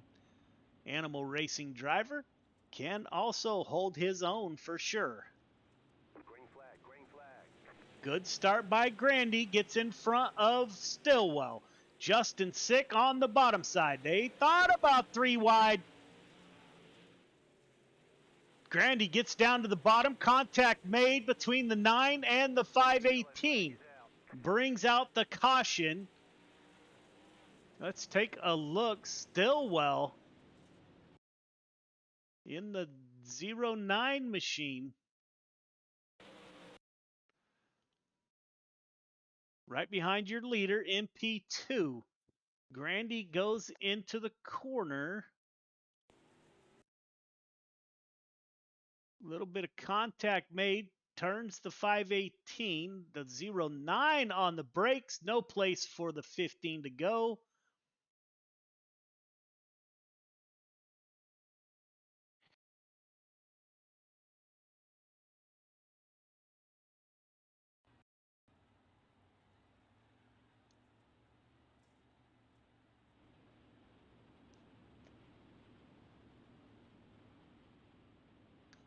Joseph Grandy at the front of the field on lap 3 of 8.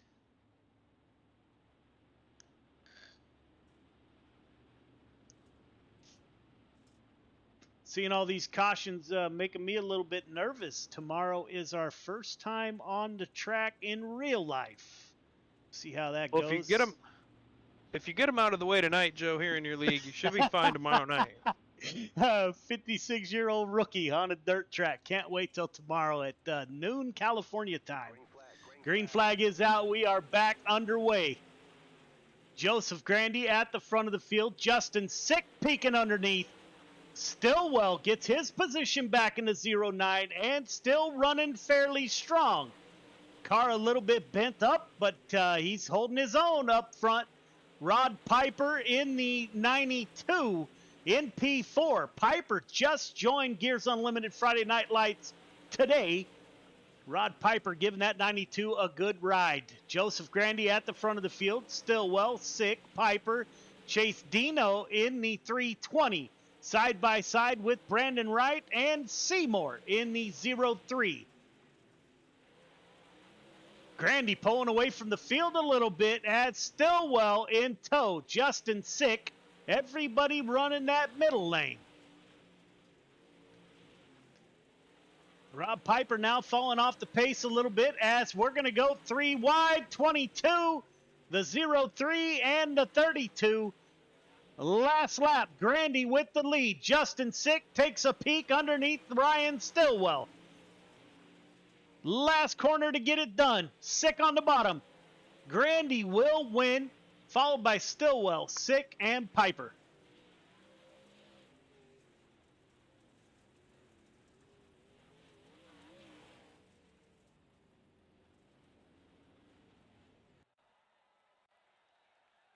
Three minutes of warm-up. Ladies and gentlemen, we'll be right back with your feature.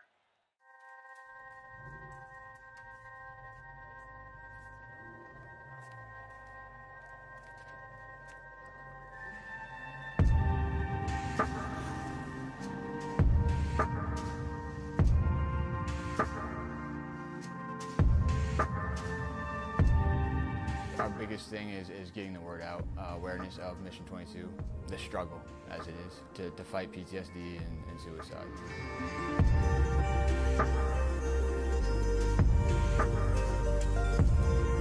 My name's Corey Decker. I'm the state representative for Mission 22. The issue has been great. We got a bunch of great guys that have gotten together and decided to create this rally. The word's getting out, and it's turned into quite an event where we can actually help a lot of veterans.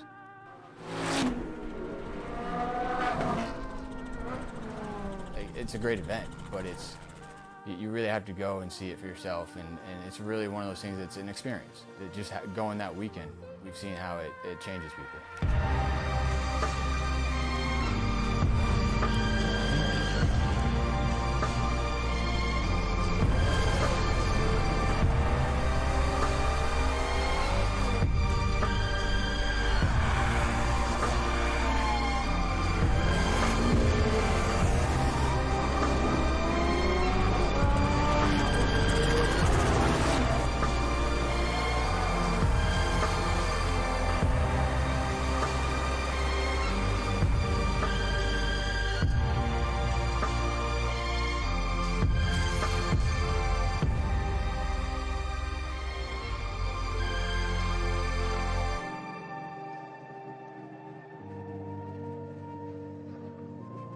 When people hear a Till Valhalla project, the first thing they might think of is our shirts. But what most people don't know is that our plaques came first and the t-shirts came second. What some people might not know is that the same shirts that we make day in and day out allowed us to do unbelievable things for unbelievable people. Whether it's donating our proceeds to reduce veteran suicide or gifting handcrafted memorial plaques to the families of fallen heroes, these t-shirts simply stand for honor and freedom. Two words that wouldn't exist without our heroes. This makes Till Valhalla Project a place where fallen heroes truly live on forever.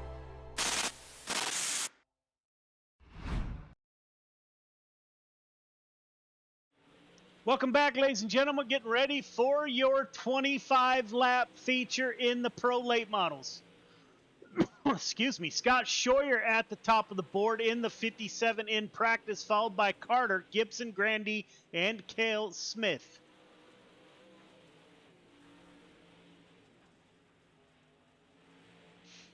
Getting ready to grid the feature here. Feature to the grid. Wesley Carter on the front row, Grandy Smith in row 2, Cox inside Stillwell in row number 3, Jeff Kemper, Scheuer in row number 4, Sick Barry in 5, Marfulio Piper in 6, Bachman Hines in 7, Dino and Haynes in 8, Ingram Seymour in 9, Shreves Gibson in 10, Tormachi Schatzer in 11, Ingram and Wright round out your field of 24 drivers. All right, leader, 1.5 car length behind the pace truck, please. Everybody else, once you get the 1 to go, tighten it up. Half car length between yourself, the car in front of you. Restart is on leader. Everyone else, do not jump the start. Do not pass before the start-finish line. You got 25 laps to get it done. Race hard, race clean. Put on a great show. Good luck.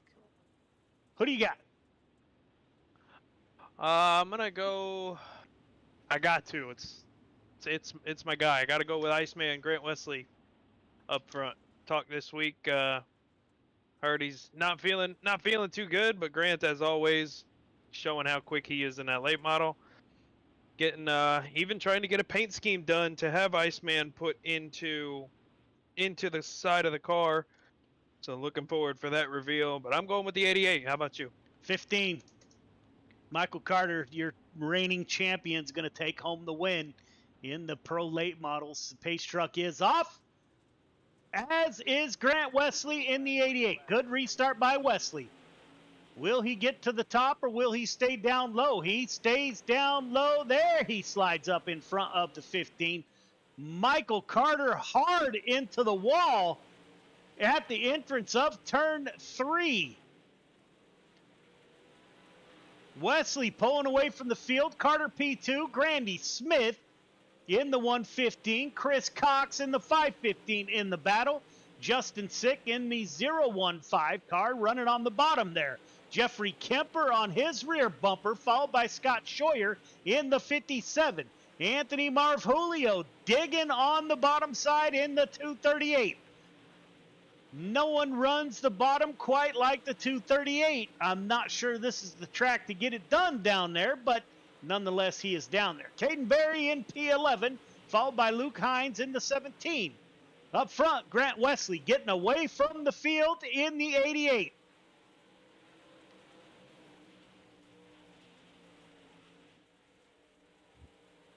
Pulling away from Michael Carter, Cale Smith. So CTM drivers running 2-3. Chris Cox in the 515, currently running P5.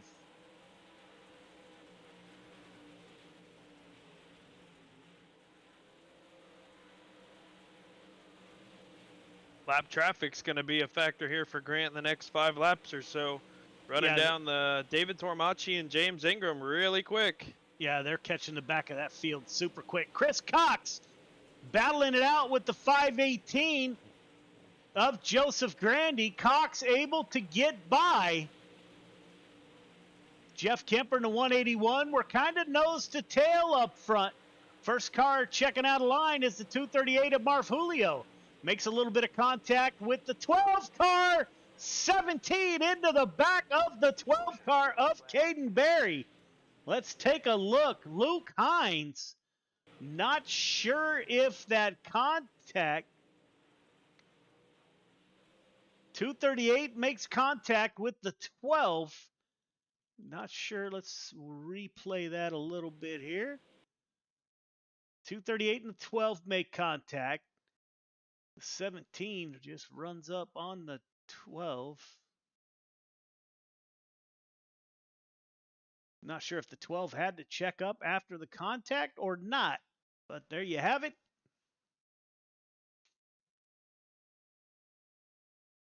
Caden Berry goes for a ride.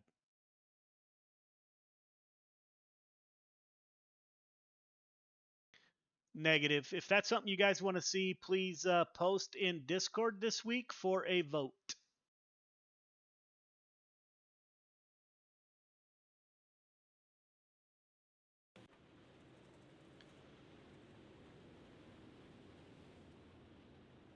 So Grant Wesley still at the front of the field with the 15 car to his outside. Grant Wesley asking if the leader got lane choice, and we do not do that yet. However, this league is run by recommendations from the drivers.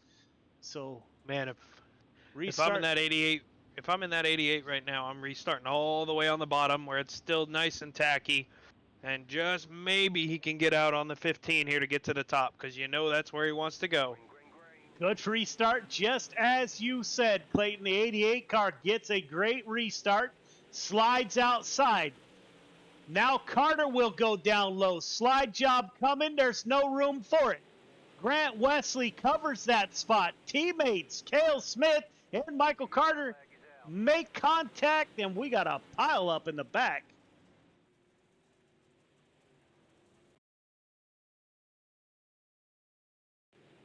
As they say, cautions breed cautions.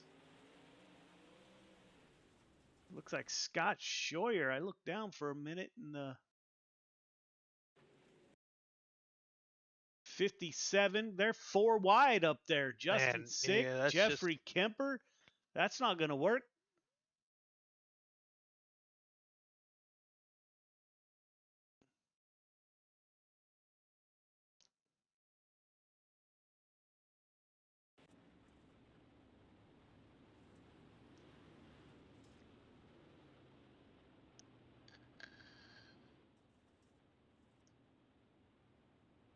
On lap 13 of 20 or 12 of 25.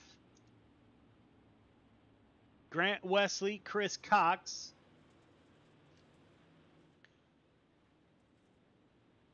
Chris Cox now to the outside of the 88. We haven't saw the 515 up front much.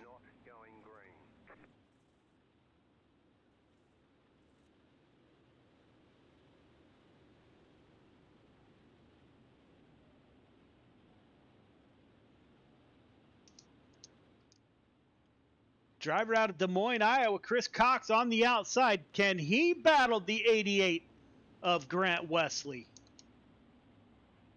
CTM second row, Michael Carter and Cale Smith. Green flag is out. We are underway. Another good restart by the 88. Can he slide up and get on the high line where he wants to be? Yes, he will. Put Grant Wesley back to the lead. Michael Carter, he's going to give that bottom a go. As we have cars all over the track. 518 of Joseph Grandy battling it out. Rob Piper in the 92. Marv Julio cuts the track a little bit there, but is able to hold on to it. Samuel Bachman gets by. 181 of Jeffrey Kemper running the bottom side. Caden Berry trying to come back through the field. Saw the 12 car back there.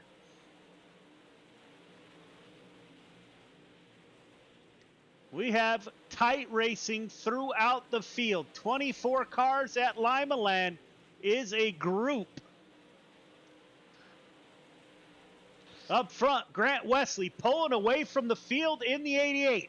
Lap traffic will come into play. Chris Cox P2. He's got Michael Carter right behind him. Cale Smith now top 3 getting away from the field. Smith into the outside wall. Will that open the door for Justin Sick? Michael Carter dives down low as the caution comes back out. Rob Piper involved. Oh, 92 just gets loose off the top. Comes all the way down across the nose of Samuel Bachman there.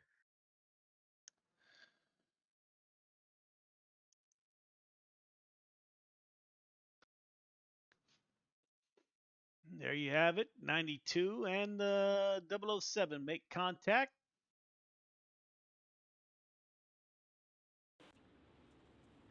Grant Wesley does not like to see all these cautions. The 88 car has been really good on restarts. We're already on lap 19 of 25.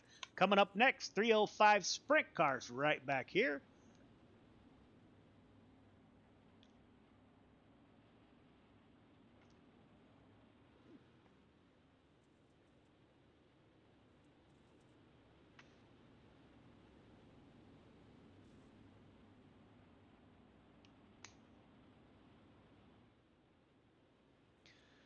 Pace truck is off, as is Grant Wesley. We are single file from here on out on restarts. Grant Wesley at the front of the field. Michael Carter, P2.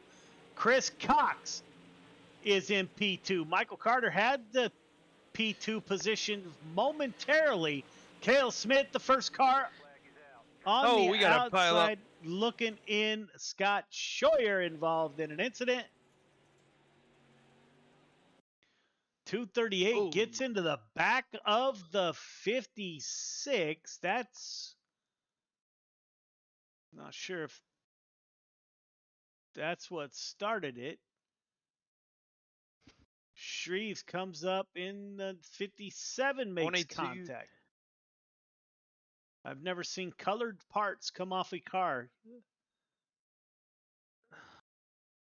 Huh. Grant Wesley at the front of the field.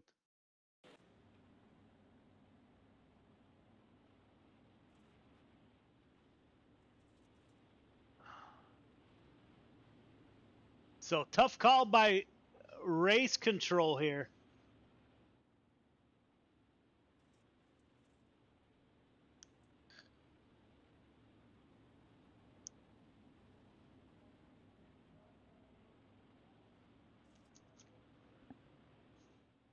Grant Wesley, Cox, Carter, your current podium drivers. Cale Smith, the first car on the outside, looking in. Michael Carter, P3. Cale Smith, P4. Justin Sick in the 015 in P number 4.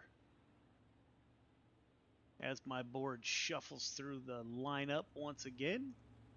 Joseph Grandy in the 518. Jeff Kemper in the 181. Caden Berry in the 12th. In P8.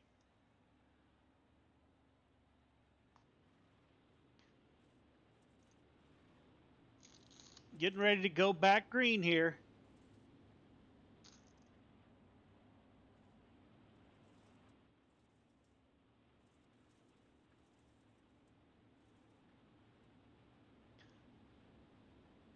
Extended caution. Hang on, we're not going green. Not going green. As Clayton is super busy in the admin booth trying to figure out where everything went wrong.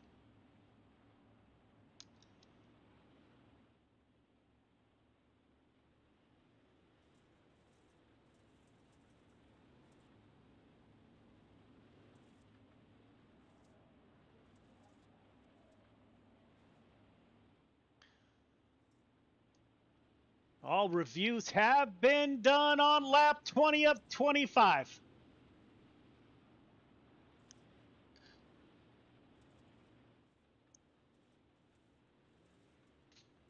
Wesley, Cox, Carter. Your top 3. Hang on, we're not going green. Not going green.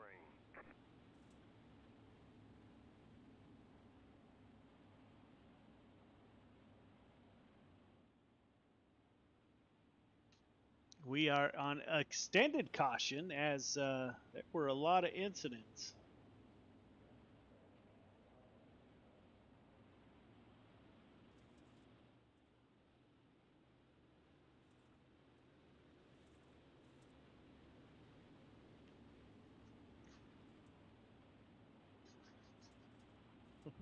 Pace truck is off. Here we go. 88 car of Grant Wesley. Good restart by Chris Cox. Chris Cox does not go for the slider in turn 1. He set himself up to put the slide job on, but he did not go down there. Grant Wesley on lap 22 of 25. Chris Cox in P2. Michael Carter P3 as the caution comes back out once again. The 40 car of Ingram.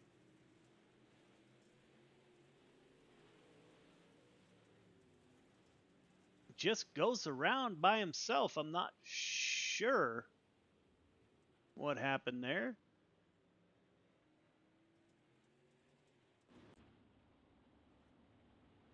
So we'll line them up and do it one more time. We are closing in. Oh, the 56 of Randy Shreves just comes all the way up off the bottom to the middle portion of the track. Taps the left rear of the 40. The 40 car does save it, and then he hits the slick, spins himself, collects the 22.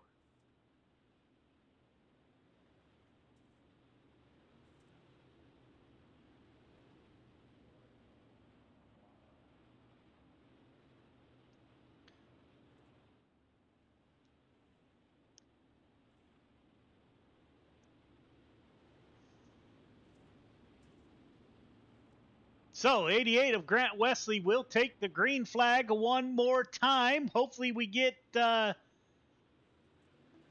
few laps in here to end it. Michael Carter dives down low underneath the 515 of Chris Cox. Caution's out again.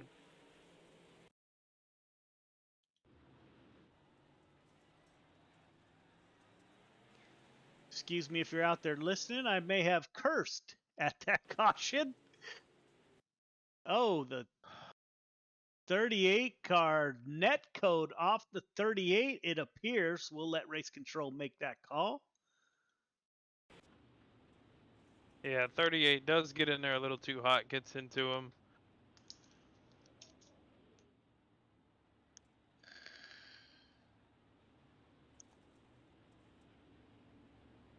So here we go. One last time. Tonight's race, and I forgot to put it up, my apologies, brought to you by Sanders Racing. I'd like to thank Reed Sanders for sponsoring the division of Pro Late Models. Greatly appreciated, Mr. Sanders. I apologize for not having the logo up. Just realized that. Lights are off on the pace truck. Here we go.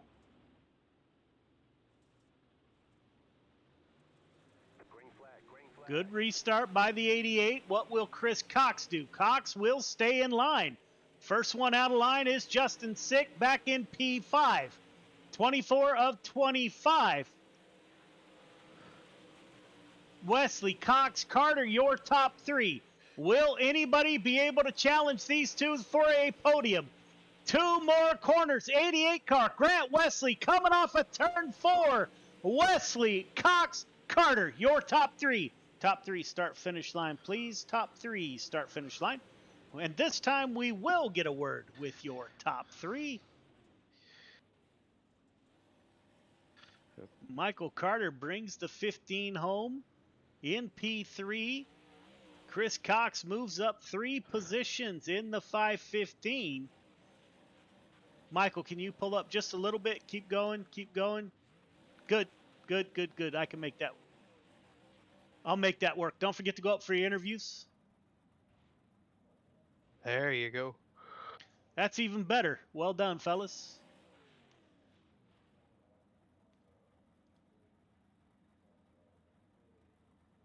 All right, don't forget your interviews.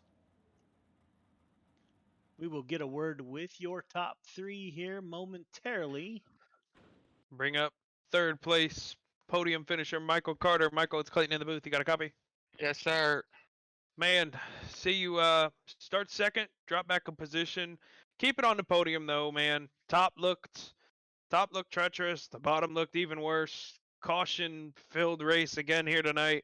How'd you keep it up there in third, bring it home P3? Just riding around the top. I tried to make a couple moves there, and it's just so hard to pass here when the track slicks off like that. I mean, you got to be on the top side of the track, and tried to make a move there, and it didn't work. And me and my teammate got together there a little bit, and we lost second. And it's just part of it, man. I mean, you gotta make a move when you have a chance, and if it works, it works. If it don't, it don't. So it's kind of where we were at. Absolutely, man. Kept it up. Kept it clean for the most part. Right rear looks a little caved in from the high side and a little bit of contact with the teammate, like you mentioned. But overall, good run for you tonight. Who do you got to thank on that 15 car for bringing it home third? Always got to thank you guys here at Friday Night Lights. Joe does a great job. You do a great job. The elite, the admin and you do is fantabulous. And let's see here. Thank everybody at GY6RN, Dirt Track Bank. Everybody's got a part of this. Really appreciate it. I got to thank Randy Carter Painting, my dad. He's watching right now. Hey, Pop. CTM Motorsports, Cale Smith, Travis Anderson, and Redline Race Designs. Awesome, man. Well, congratulations. We're gonna see you in the sprint cars. Nah, I'm done for the night. Alrighty, buddy. Well, you enjoy your weekend. We will see you next week. All right, Hopefully, we'll see you. talking to you again. Yes, sir. We'll see you. Chris Cox in the 515 moves up 3 positions from his start. Chris, this is Joe. You got me? Yeah, I do. Man, it's been a while since we seen that 515 on the podium. Good run by you tonight. What was the magic? Well, I started 5 more spots up than the last race. So that kind of helped. I knew if I got to Grant, I knew Grant was starting, first row in front of me or on the inside. So I knew once I got up to him, we'd be good. I knew once I got Grant up there, I just had a tail gun and keep Michael and Caleb off of him, and basically that's what I did all night. Yeah, man. If I'm gonna let one person beat me, it'll be Grant. Yeah, I was on the edge of my seat on that final restart. I think if the 515 would have dove down low, you would have had room for a slider. Did you consider that on any of these restarts? Well, I did, and then I just figured my luck, I'll end up going and sailing it off in there, and something's going to happen, and I'll be not on a podium or worse. Yeah, man. I'll take a podium. I'll be safe every time. Who do you want to thank on that 515 for your podium finish? I'd like to thank MJC Desktop Fabrications. I'd like to thank Team Top Secret. I'd like to thank Outlaw League for running with them guys all week, helping them pick up people for their league and getting practice in. It seems like I just, the more I practice, the better I get. Lately, I've just been doing an hour worth of practice before races and going with that. But this week I've been practicing, so that's everybody. Man, congratulations. You going to run the sprint cars? Yes, I will. All right, man. We'll see you there. Thank you. Have a good Yes, night. sir. Bring up the one, the only, the Iceman, Grant Wesley himself. Grant, this is Clayton. You got me?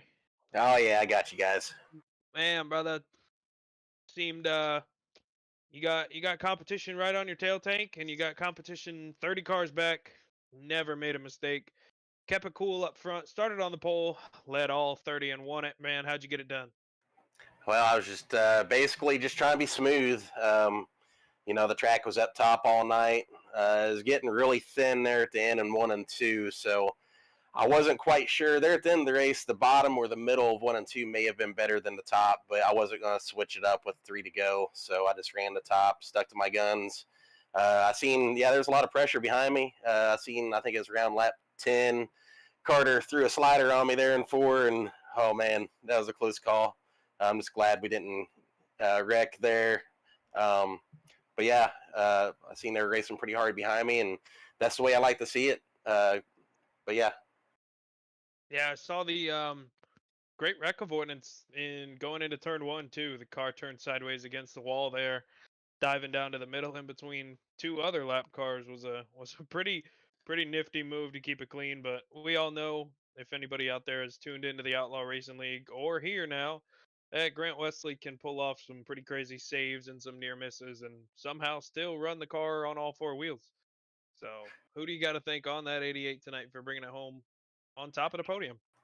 Yeah, in reference to that mayhem there in 1 and 2, yeah, I had a lap car, I think, inside of me, and then I seen that car parked up on the outside where I was heading straight for it. But luckily, I was looking far enough ahead where I could see that, but it was still almost too late, so I just sent it through the middle and, spun the tires and just barely nicked my spoiler, but got a 0X, so that was lucky. But yeah, just I want to thank these guys for, like I said, I referred to Carter throwing that slide job on me, but shoot, I expected it.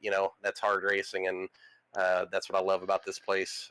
So thanks to the drivers, for providing awesome racing. I'd like to thank you, Clayton, for the administration. Joe with Got Your Six Racing Network. I'd like to thank Gears Unlimited, Dirt Track Bank, just all the sponsors, CFM, the guys doing the fast qualifier money. I'd like to thank them for that. I'd like to thank my friends and family for watching, and my girlfriend, Brittany. Well, congratulations on a win. Are we going to see you run the sprint cars? Not tonight. All righty, buddy. You hope you're getting to feeling better. I know you were battling a little bit of something going on earlier this week. Hope you're doing better, and we will see you Tuesday night over there at Outlaw. Yep, looking forward to Tuesdays. Alrighty, buddy. Enjoy your weekend. We'll holler at you. All right, later. All right, ladies and gentlemen, there you have it. We'll take a quick break. When we come back, we will be right back here at Lima Land with the 305 Sprint car. Stay tuned. We'll be back.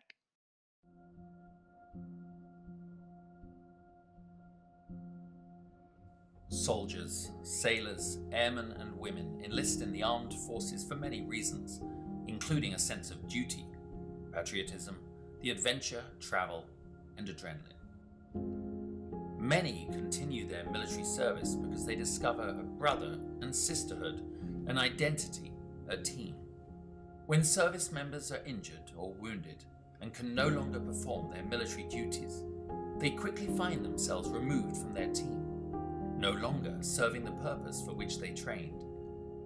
I came back from Afghanistan in 2013, and it was kind of a trial and error of finding out, after the military, what's next in life. Being forced to leave a military career filled with purpose and pride can be challenging. Some challenges may leave lasting scars. An illness, wound, or injury can make anyone question their worth and sense of belonging after military service. 35 years in the Army, and I needed something to transition into. And so from that transition came an idea, and the idea was this. Even though a military career may be coming to an end, or already ended, recovery can occur in the most unexpected places with unforeseen opportunities. Recovery, whether physical or mental, has no defined beginning or ending. It may last a lifetime. For me, one of the biggest surprises that I found out going through it was that it's not like the flu where, you get sick and then you get better. You're never cured. And that's so frustrating. It's so hard to tell someone that. And it's so easy to slip back. And every single time you have to find a new way to fight it, it's a different monster every time you battle it. This can feel daunting to a warrior who is suddenly forced to leave everything they know, trust, and love, finding themselves at the beginning of an unknown and possibly frightening new journey. Welcome to the world of motorsports. We're in the right place at the right time in our lives to be able to take these guys that are wounded and put them in front of people that can actually show them that there is a camaraderie, there's a brotherhood within the motorsports industry, that there is potential for career opportunities for them if they have the skill set. Motorsports offers an opportunity to regain that sense of identity within a safe, fast-paced team environment, providing a renewed sense of purpose. It has many facets, all created by teams working together for success on the track. Like in the military, in motorsports the goal is in accomplishing the mission, winning as a team, collectively celebrating the successes and supporting teammates through the losses. Through motorsport opportunities, Operation Motorsport assists medically transitioning service members and veterans with discovering new ways of achieving a renewed sense of hope, purpose, and pride. Besides the basic brake changing, oil changing, tire rotation, I've actually learned how to assemble and disassemble some engine parts, change some axles, do some alignments and stuff. So give it a try. You never know. This was nothing that I expected. I did not expect to be fully suited, jumping over a wall while cars are going 100 and something miles an hour. From motors to media, tires to tickets, and hot laps to hospitality. Operation Motorsport provides beneficiaries the chance to become immersed within professional motorsports and provides them with the opportunity to find out firsthand what captivates their imagination and interest. These opportunities provide an avenue of discovery within the motorsports immersion or diversionary therapy programs, all within the Excite, Engage, and Empower recovery programs. Operation Motorsport also offers virtual engagements and recovery opportunities through an iRacing league, engaging beneficiaries in a safe, competitive environment from the comfort and safety of their home. Meeting other like-minded people, service members and veterans on the virtual racetrack, opening the doors to Motorsport Academy programs that prepare beneficiaries for their first encounters at the racetrack, and possibly leading to a day when they could get behind the wheel. A team environment's a perfect place for people like us to kind of get back into some kind of normalcy when you go through a lot when you get medically discharged. And it kind of sucks and you put through the ringer, but I feel like what Operation Motorsport's doing is just something that's just really valuable.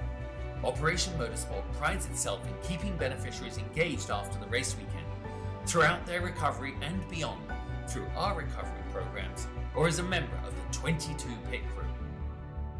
No matter the background or story, Operation Motorsport is always there to listen, provide a safe and comfortable space, and a trusted circle of confidence that is open and honest about what difficulties may lie ahead for those transitioning out of a military career.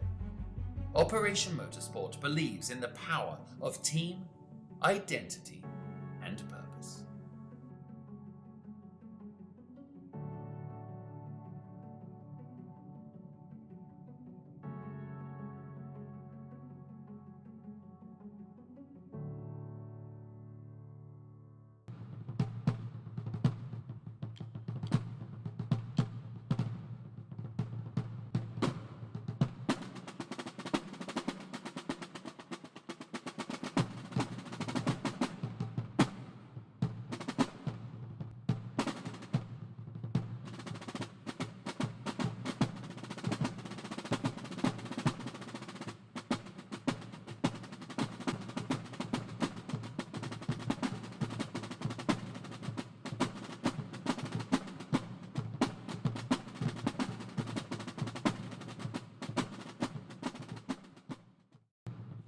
Welcome back, ladies and gentlemen. We are back at Lima Land in the 305 Sprint cars, getting ready to do battle, heat races, and a 30-lap feature.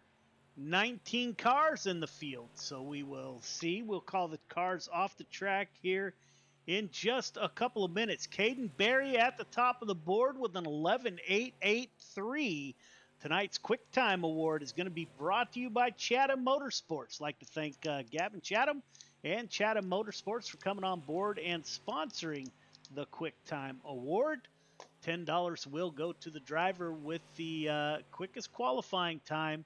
That is cumulative throughout the season and will be paid in week 13.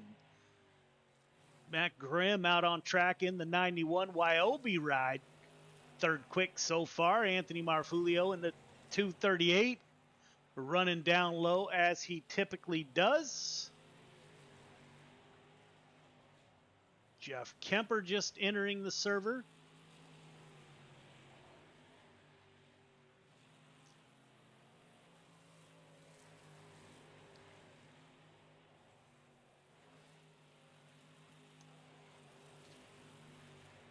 And we are preparing to call the drivers off the track.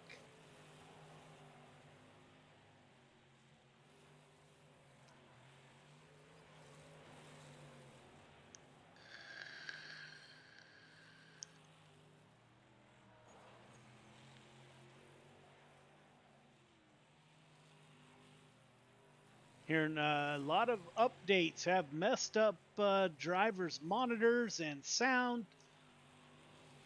All drivers, clear the track. All drivers, clear the track, please.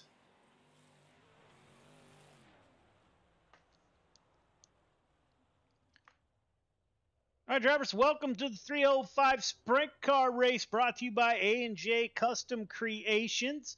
Go over a few of the rules real quick. If you don't show up for a podium interview or photo, EOL next week. Bring out 2 cautions in any race. You are DQ'd from that division for that night. Intentional contact is never acceptable.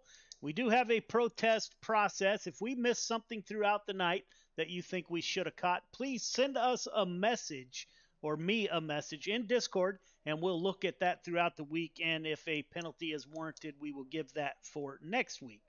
While riding, don't do it. Call-outs. We have to end the call-outs. If you get in a wreck, I get it. Your drivers, it gets a little heated. Please take the time to cool off before you send out a message or talk over the radio. Call-outs will lead to a suspension Race comms are for communication to race control only. Clayton and I were actually talking. We used to mute microphones, and we're getting close to where we may have to go back to that. The race comms is for communication with race control only. It's not to talk to other drivers. It's not for any other purpose. If your car's blinking, first time you'll be given a warning. Second time, EOL. Third time, you will be asked to park it for the night. Incident points do count against your overall total for the night. So the more incidents, the less points you gain for the night. The field is frozen once a caution does come out, so please back off the throttle, coast to a stop. You're not going to improve your position once that caution comes out. The only thing you're going to do is ruin your car or someone else's. So that is it. Any questions, comments, or concerns, now would be the time.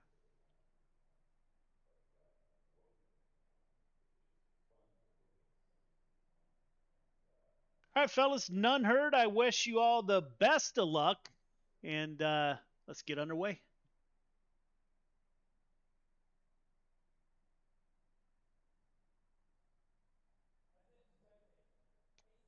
So, Clayton, we got, looks like 19 cars in the field. Kurt Schatzer didn't show up. We're getting ready to go qualifying. Again, tonight's Quick Time Award brought to you by Chatham Motorsports. Waiting for the first car to come out on the track. We will follow along. Anthony Marfulio in the 238, driver out of New Hampshire, will be the first car out of the pits. Anthony drives a car in real life. I don't know if it's a midget or a version of a smaller sprint car, but he does drive in real life. 238 out on track. Joseph Grandy in the 518 out on track in the 518. Chase Dino in it with us in the 320 machine.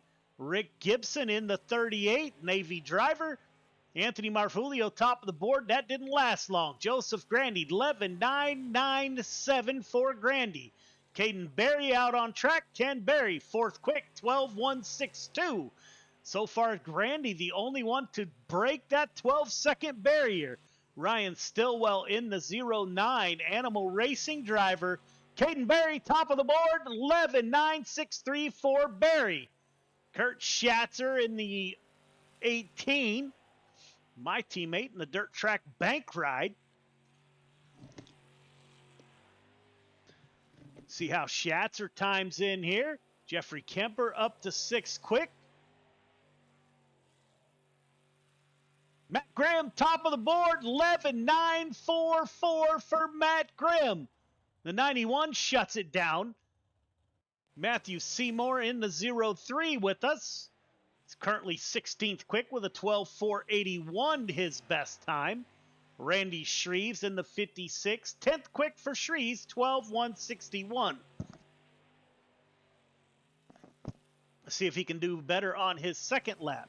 57 car of Scott Shreves, top of the board, 11.878 for Shreves. Knocking Grimm down to P2.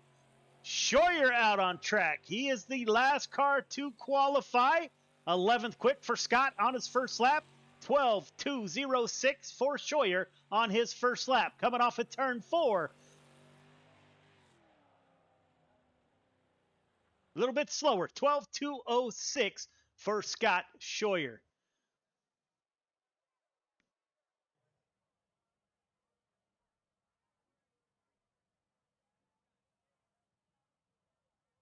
We are getting ready to go heat racing here at Lima Land in the 305 sprint cars.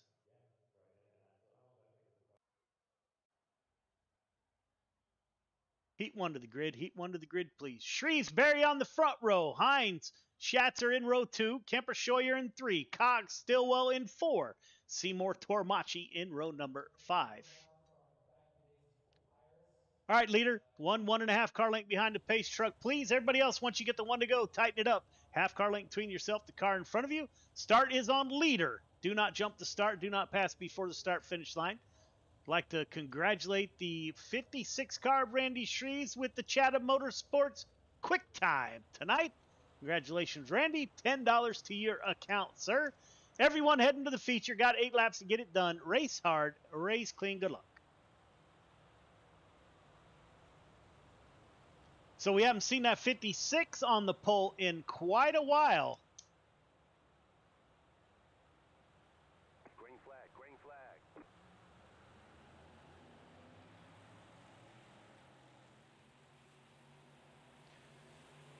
Randy Shreves to the lead. Caden Berry dives down low in the 12 car. Slide job by the youngster.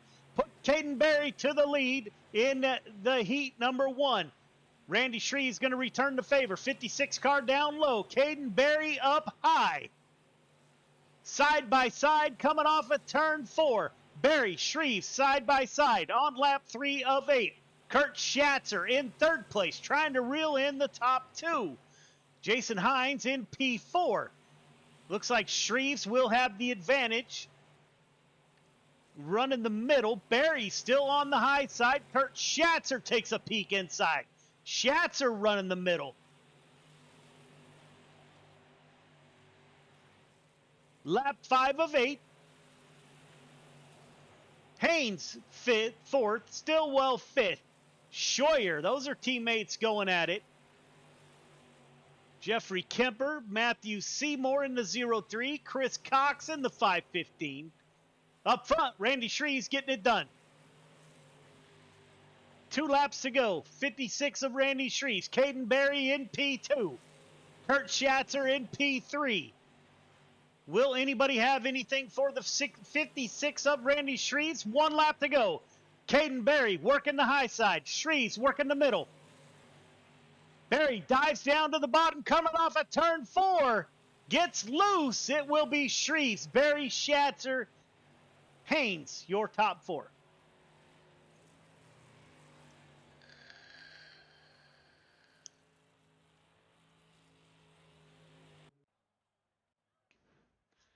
Heat 2 to the grid. Heat 2 to the grid, please. Grimm and Grandy on the front row. Miller, Derek P. in row 2. Donald Ingram, Rick Gibson in 3. Anthony Marfulio, Steve Miller in 4. Chase Dino rounds out your field of 9 drivers. All right, leader, 1.5 car length behind the pace truck, please. Everybody else, once you get the 1 to go, tighten it up. Half car length between yourself, the car in front of you. The start is on the leader. Do not jump the start. Do not pass before the start-finish line. Got 8 laps to get it done. Everybody heading to the feature. Race hard, race clean. Good luck.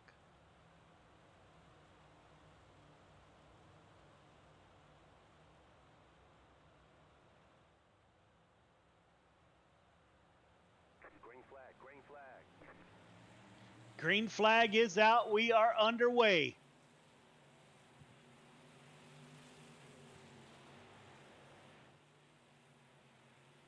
Matt Grimm, the YOB driver at the point.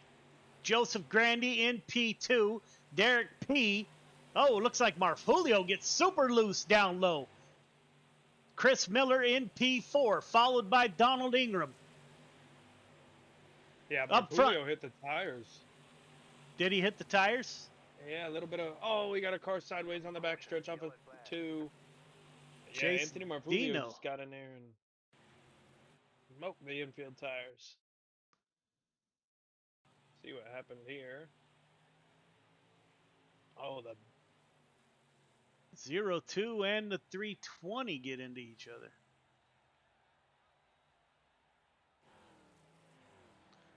Matt Grimm at the top of the board. YOB Racing has spent more time in victory lane than anybody so far this season. Matt Grimm keeping that streak alive.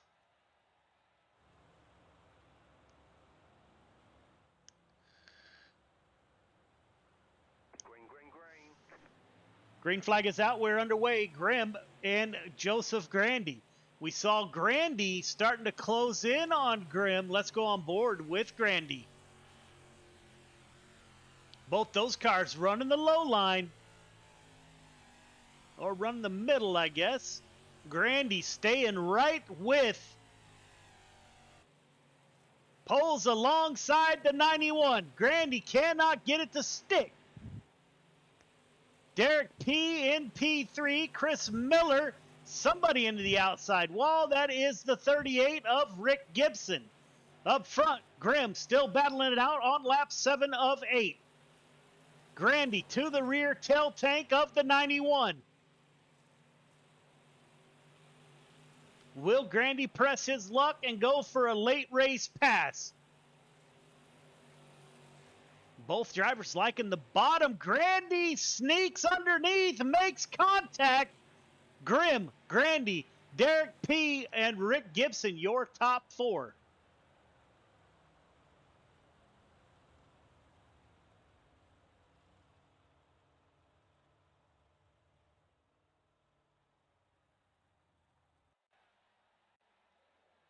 Three minutes of warm-up. Ladies and gentlemen, we will be right back.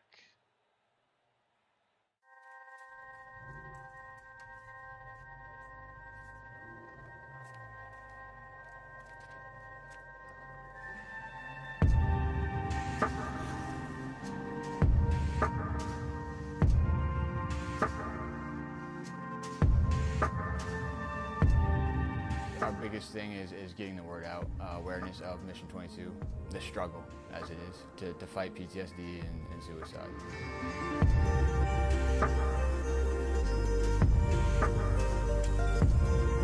My name is Corey Decker. I'm the state representative for Mission 22. This year's been great. We got a bunch of great guys that have gotten together and decided to create this rally. The word's getting out, and it's turning into quite an event where we can actually help a lot of veterans.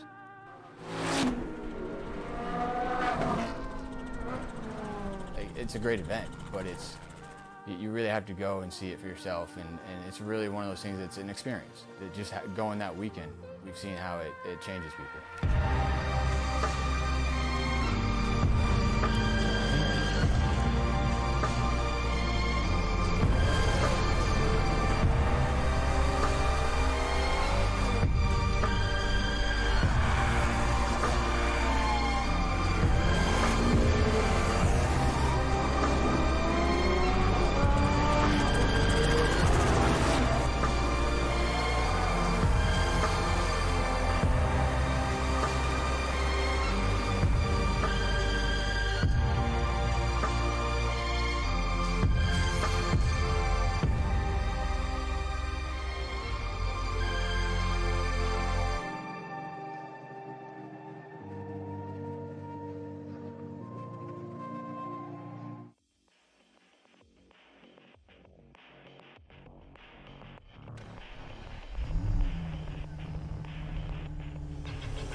Welcome back, ladies and gentlemen. We are preparing for your 30-lap feature event in the 305 Sprint Cars for your nightcap. Feature to the grid, please.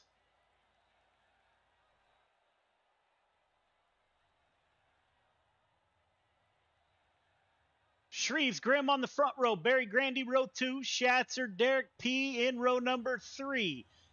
Haynes, Gibson in 4. Stillwell, Ingram in 5. Scheuer, Miller in 6. Kemper, Marfulio in 7. Seymour, Miller in 8. Cox, Dino in 9. And David Tormachi rounds out your field of 19 drivers. All right, leader, 1.5 car length behind the pace truck. Everybody else, once you get the one to go, tighten it up. Half car length between yourself, the car in front of you. The start is on leader. Everyone else, do not jump the start. Do not pass before the start-finish line. Got 30 laps to get it done, so be patient. Race hard, race clean. Good luck. Who do you got? I'm going with the 91. My turn to pick. I think he's back and back for good. I think the 56 and Randy Shreves. Randy Shreve starting on the pole, so we will see who takes the victory here. 30 laps to get it done.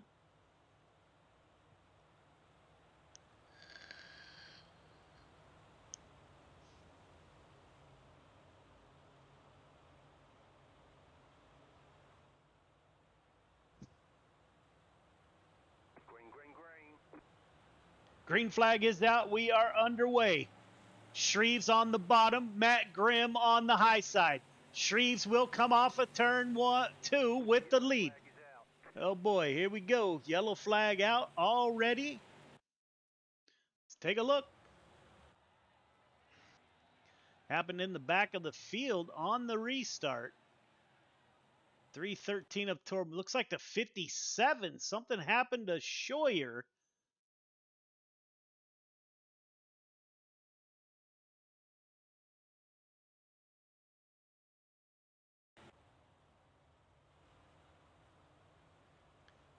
Randy Shreves at the front of the field.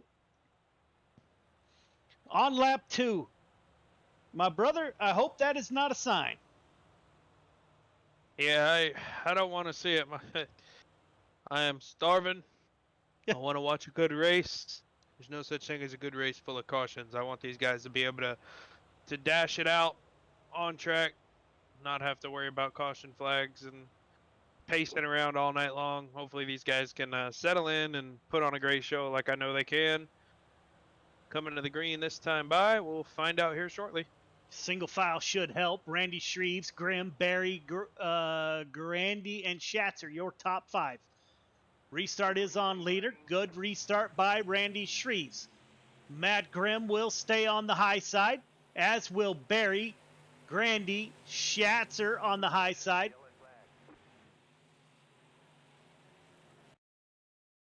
Looks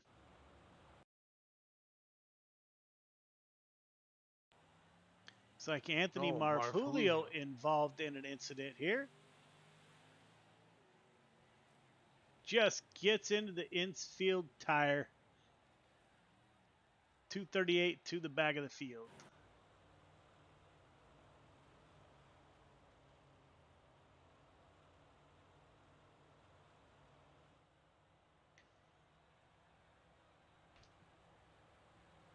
So Randy Shreves with Matt Grimm to his rear tail tank. Caden Barry, Joseph Grandy, Kurt Schatzer, still your top 5. Tonight's race brought to you by A&J Custom Creations. If you need any trophies made, any lighted trophies, make sure you reach out to A&J Custom Creations.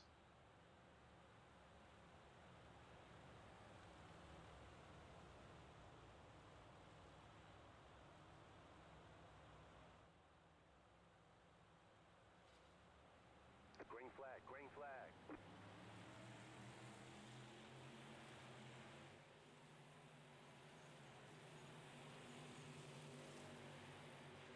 Randy Shreves at the front of the field.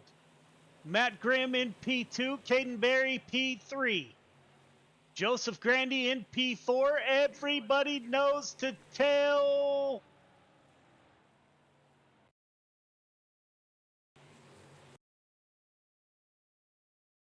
Let's see what happened. 0-3 on the high side. Chris Cox in the 515. Rex in front of him. That's the 38 and the 0-9. Teammates get tangled up on the high side. 0-2 into the 0-3.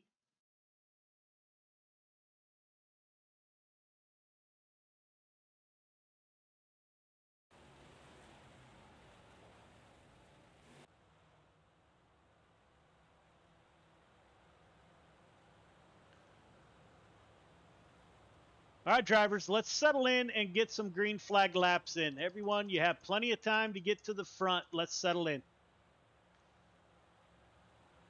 Randy Shreve still at the front of the field.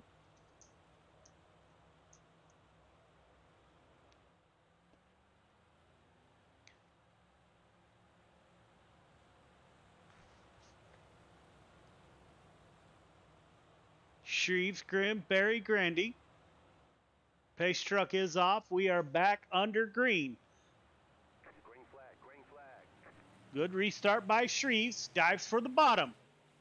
Shreves will slide up to the outside. Joseph Grandy down to the bottom. So a few cars diving towards the bottom. Flag is out.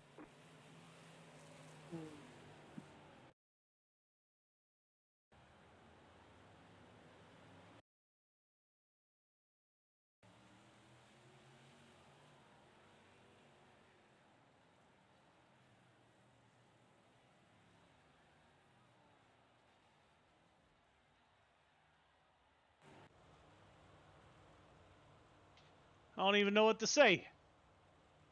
Yeah, I'm about to implement a pretty severe wall rule. Randy Shreves, Grimm, Barry, Grandy, Schatzer. We have only made it 5 laps of 30.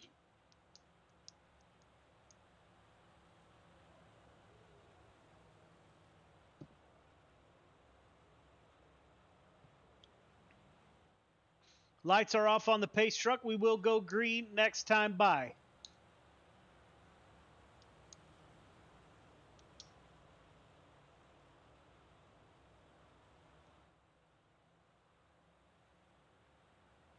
Good restart by Shreves. Shreves dives for the bottom once again. Somebody trying to get out of the pits there. Almost pulled out on the track. Grimm P2. Caden Berry P3. Joseph Grandy. Derek P. Caution, yellow flag.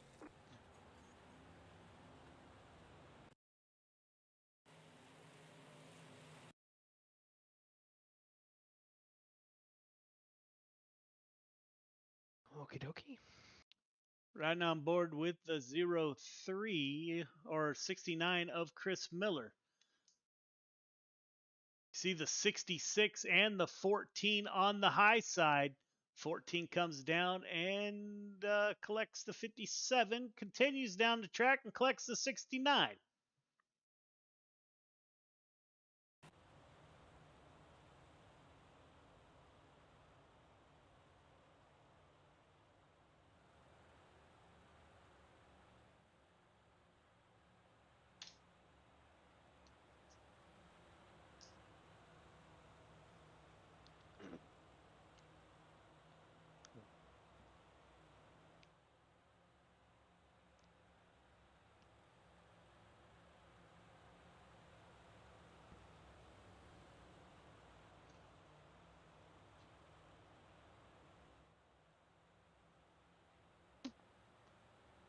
Green flag, green flag. Green flag is out. We're back underway.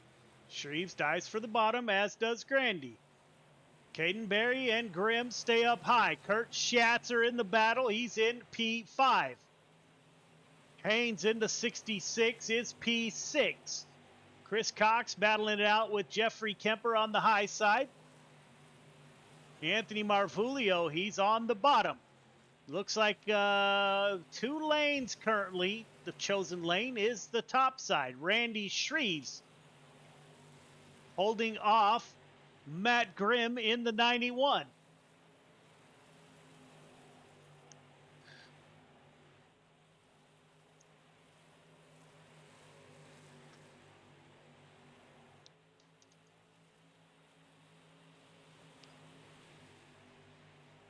Caden Berry in P3. Joseph Grandy, top 2, starting to pull away from the field. Grimm dives for the bottom in the 91. Crossover coming from Randy Shreves. Shreves able to hold on to the top position. 91 into the fence. Still pulls up to the rear tail tank of Randy Shreves. Shreves running a little bit lower.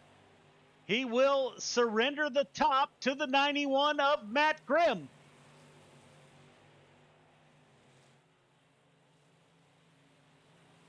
Randy Shreves P2 now. Caden Berry P3. Kurt Schatzer still in P4.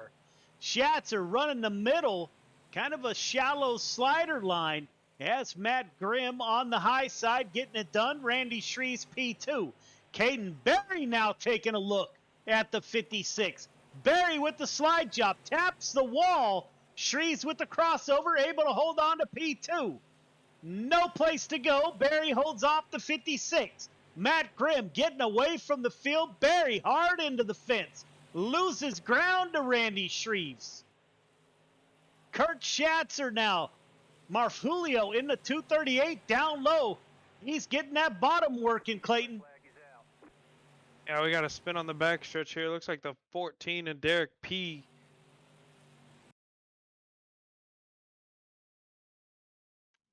Oh yeah, 0-3. Matthew Seymour just comes up into him. Oh, yes sir.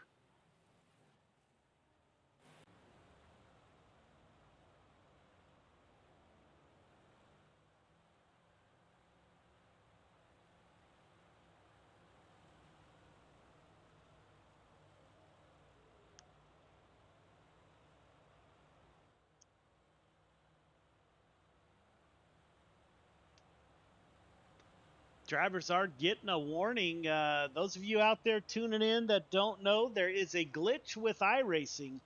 Supposedly, if you ride along the wall, it gives the car an actual advantage. It gets faster, not slower. Now, supposedly, iRacing fixed that with a damage model update, but I'm not sure how well that did. We're on lap 19 up 30.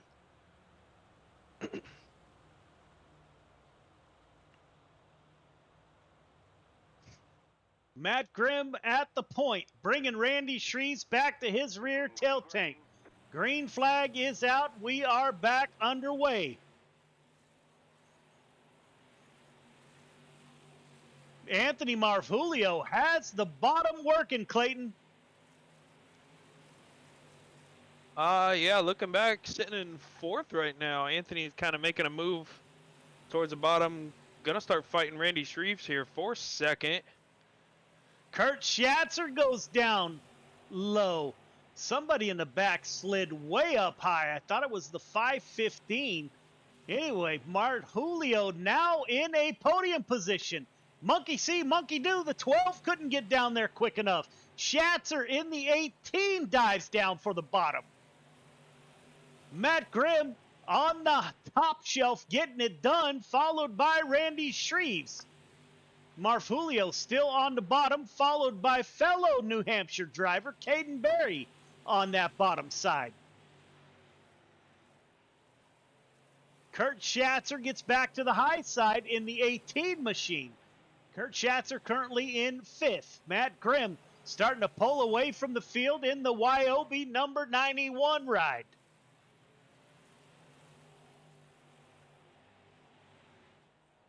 Oh, hard into the wall. We will see if that damage does anything to the 91. He's able to hold on lap 26 of 30. Grimm, Marfulio now. Randy Shreves battling it out. Caden Berry, the first car on the outside, looking in at a podium. Lap 27 of 30.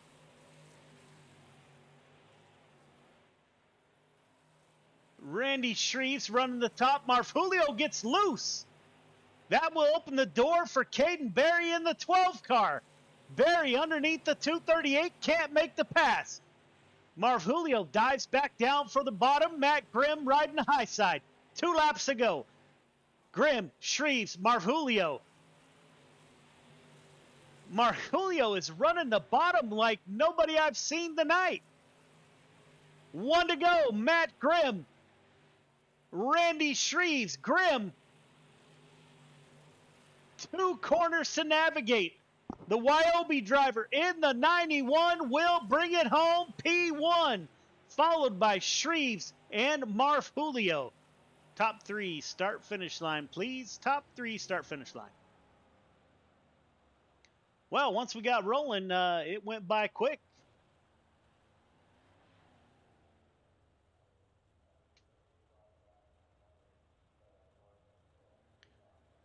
All right, fellas, don't forget to go up for your interviews. Chris Cox getting his front end to hit 515 in the podium shot there.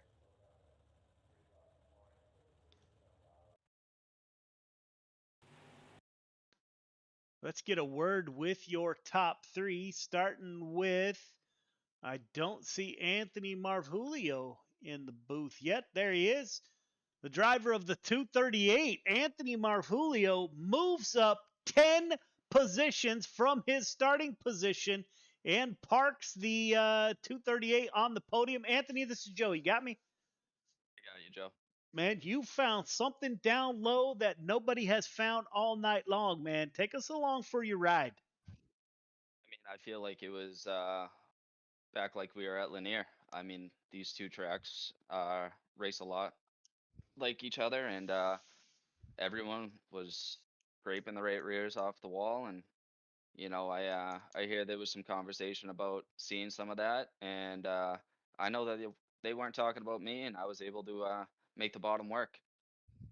Yeah, man, up 11 positions. It's great to see that 238 back on the podium, my friend. Who do you want to thank for your drive to a podium finish? You, Joe, for putting this on, Clayton for doing all the admin, all the drivers in this. I know, I believe it was Randy Shreves running second. We had a great battle, running side by side for multiple laps. Caden was right there. It was just all around great second half of the race. Real close racing, real clean racing. So can't thank the drivers enough, and you for putting this on, and also my wife for taking care of the baby so I can do this on Friday nights. Yeah, man, I wish you a great weekend, my friend. You too, Joe. Thanks. Bring up P2 finisher Randy Shreves. Randy, it's Clayton in the booth. You got a copy? Yeah, I got you, Clayton. Man, started first, finished second. Not too bad. Saw the ever loving wall. Kind of paying Matt Grimm there back a few times. Did you think you were gonna have a chance to get around that 91 for the win? I don't know. With this track, it's just I don't know. It's pretty much one groove at the end, and you just gotta wait for somebody to mess up. And Matt, he's a really good driver, so that's kind of hard for him to do. So yeah, I was just waiting on a mistake. But I'll take second any day. Yeah, man, great run for you. Who do you got to thank on that 56 for bringing it home second?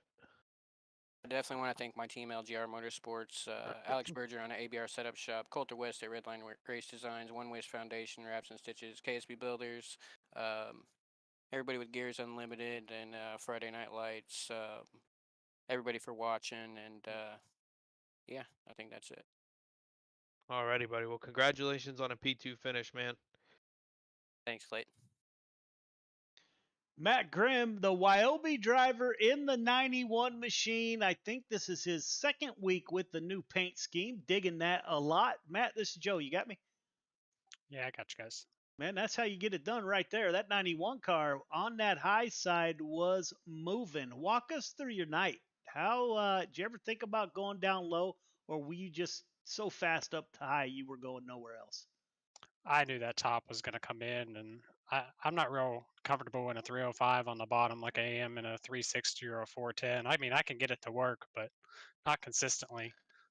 But once I seen Randy kind of move down after I threw that slider, I had a sense of relief there because I just knew that I'd be able to get away. And if there was 300 more cautions, I'd at least have the start to my advantage. And just so excited to win this one. I mean, I've had such bad luck in this league between the big block and that late model race I ran. I've had so many seconds in this. Just I wish Sean was here so I could actually beat him, but that's next time. Is this your first victory in Gears Unlimited Friday Night Lights? Yes, sir. Man, congratulations. Now that you broke that slump, we're looking for the 91 car to move up into points for sure. What a great ride, man. It was super smooth up top. We heard the warning of staying off the wall. I noticed that you did move down probably half a car length, and it made no difference, man. Super smooth up high. Love the new paint scheme on that 91 machine, man. Congratulations on your first win with Gears Unlimited Friday Night Lights. Who do you want to thank for your drive to victory lane? I got to thank all the guys at Wyobe, Sean for everything he's done to help me throughout this process. Catalysm Computers, CNC Race Design, Speed Factory, LCJ Carpentry, and Stingray Rock Tools Australia. Yeah, man, great run by you, man. I wish you a great weekend, and yeah, great run. Thanks, guys. Yeah, man. So, Clayton, there you have it. Second half of the race turned out much better than the first half. We had some actual racing like we're used to seeing. What are your last thoughts? I'm just kind of happy. Kind of happy it's over for the night.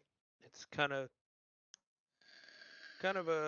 unfortunate to see the cars in the wall. Everybody swears they're not, but when you watch them from the chase and see sparks after sparks after sparks and cars constantly overdoing it and getting hit into the wall and the whole field can see it, then it's sad to see, but the guys were able to straighten it out that second half of the sprint car feature there, and we actually got some good racing once the guys got off the wall and weren't using it to run quicker. That's Anthony Marvulio makes some moves on the bottom, starts fighting, gets all the way up, battling for second there with Randy Shreves. And man, that second half was definitely a good show. Yeah, man.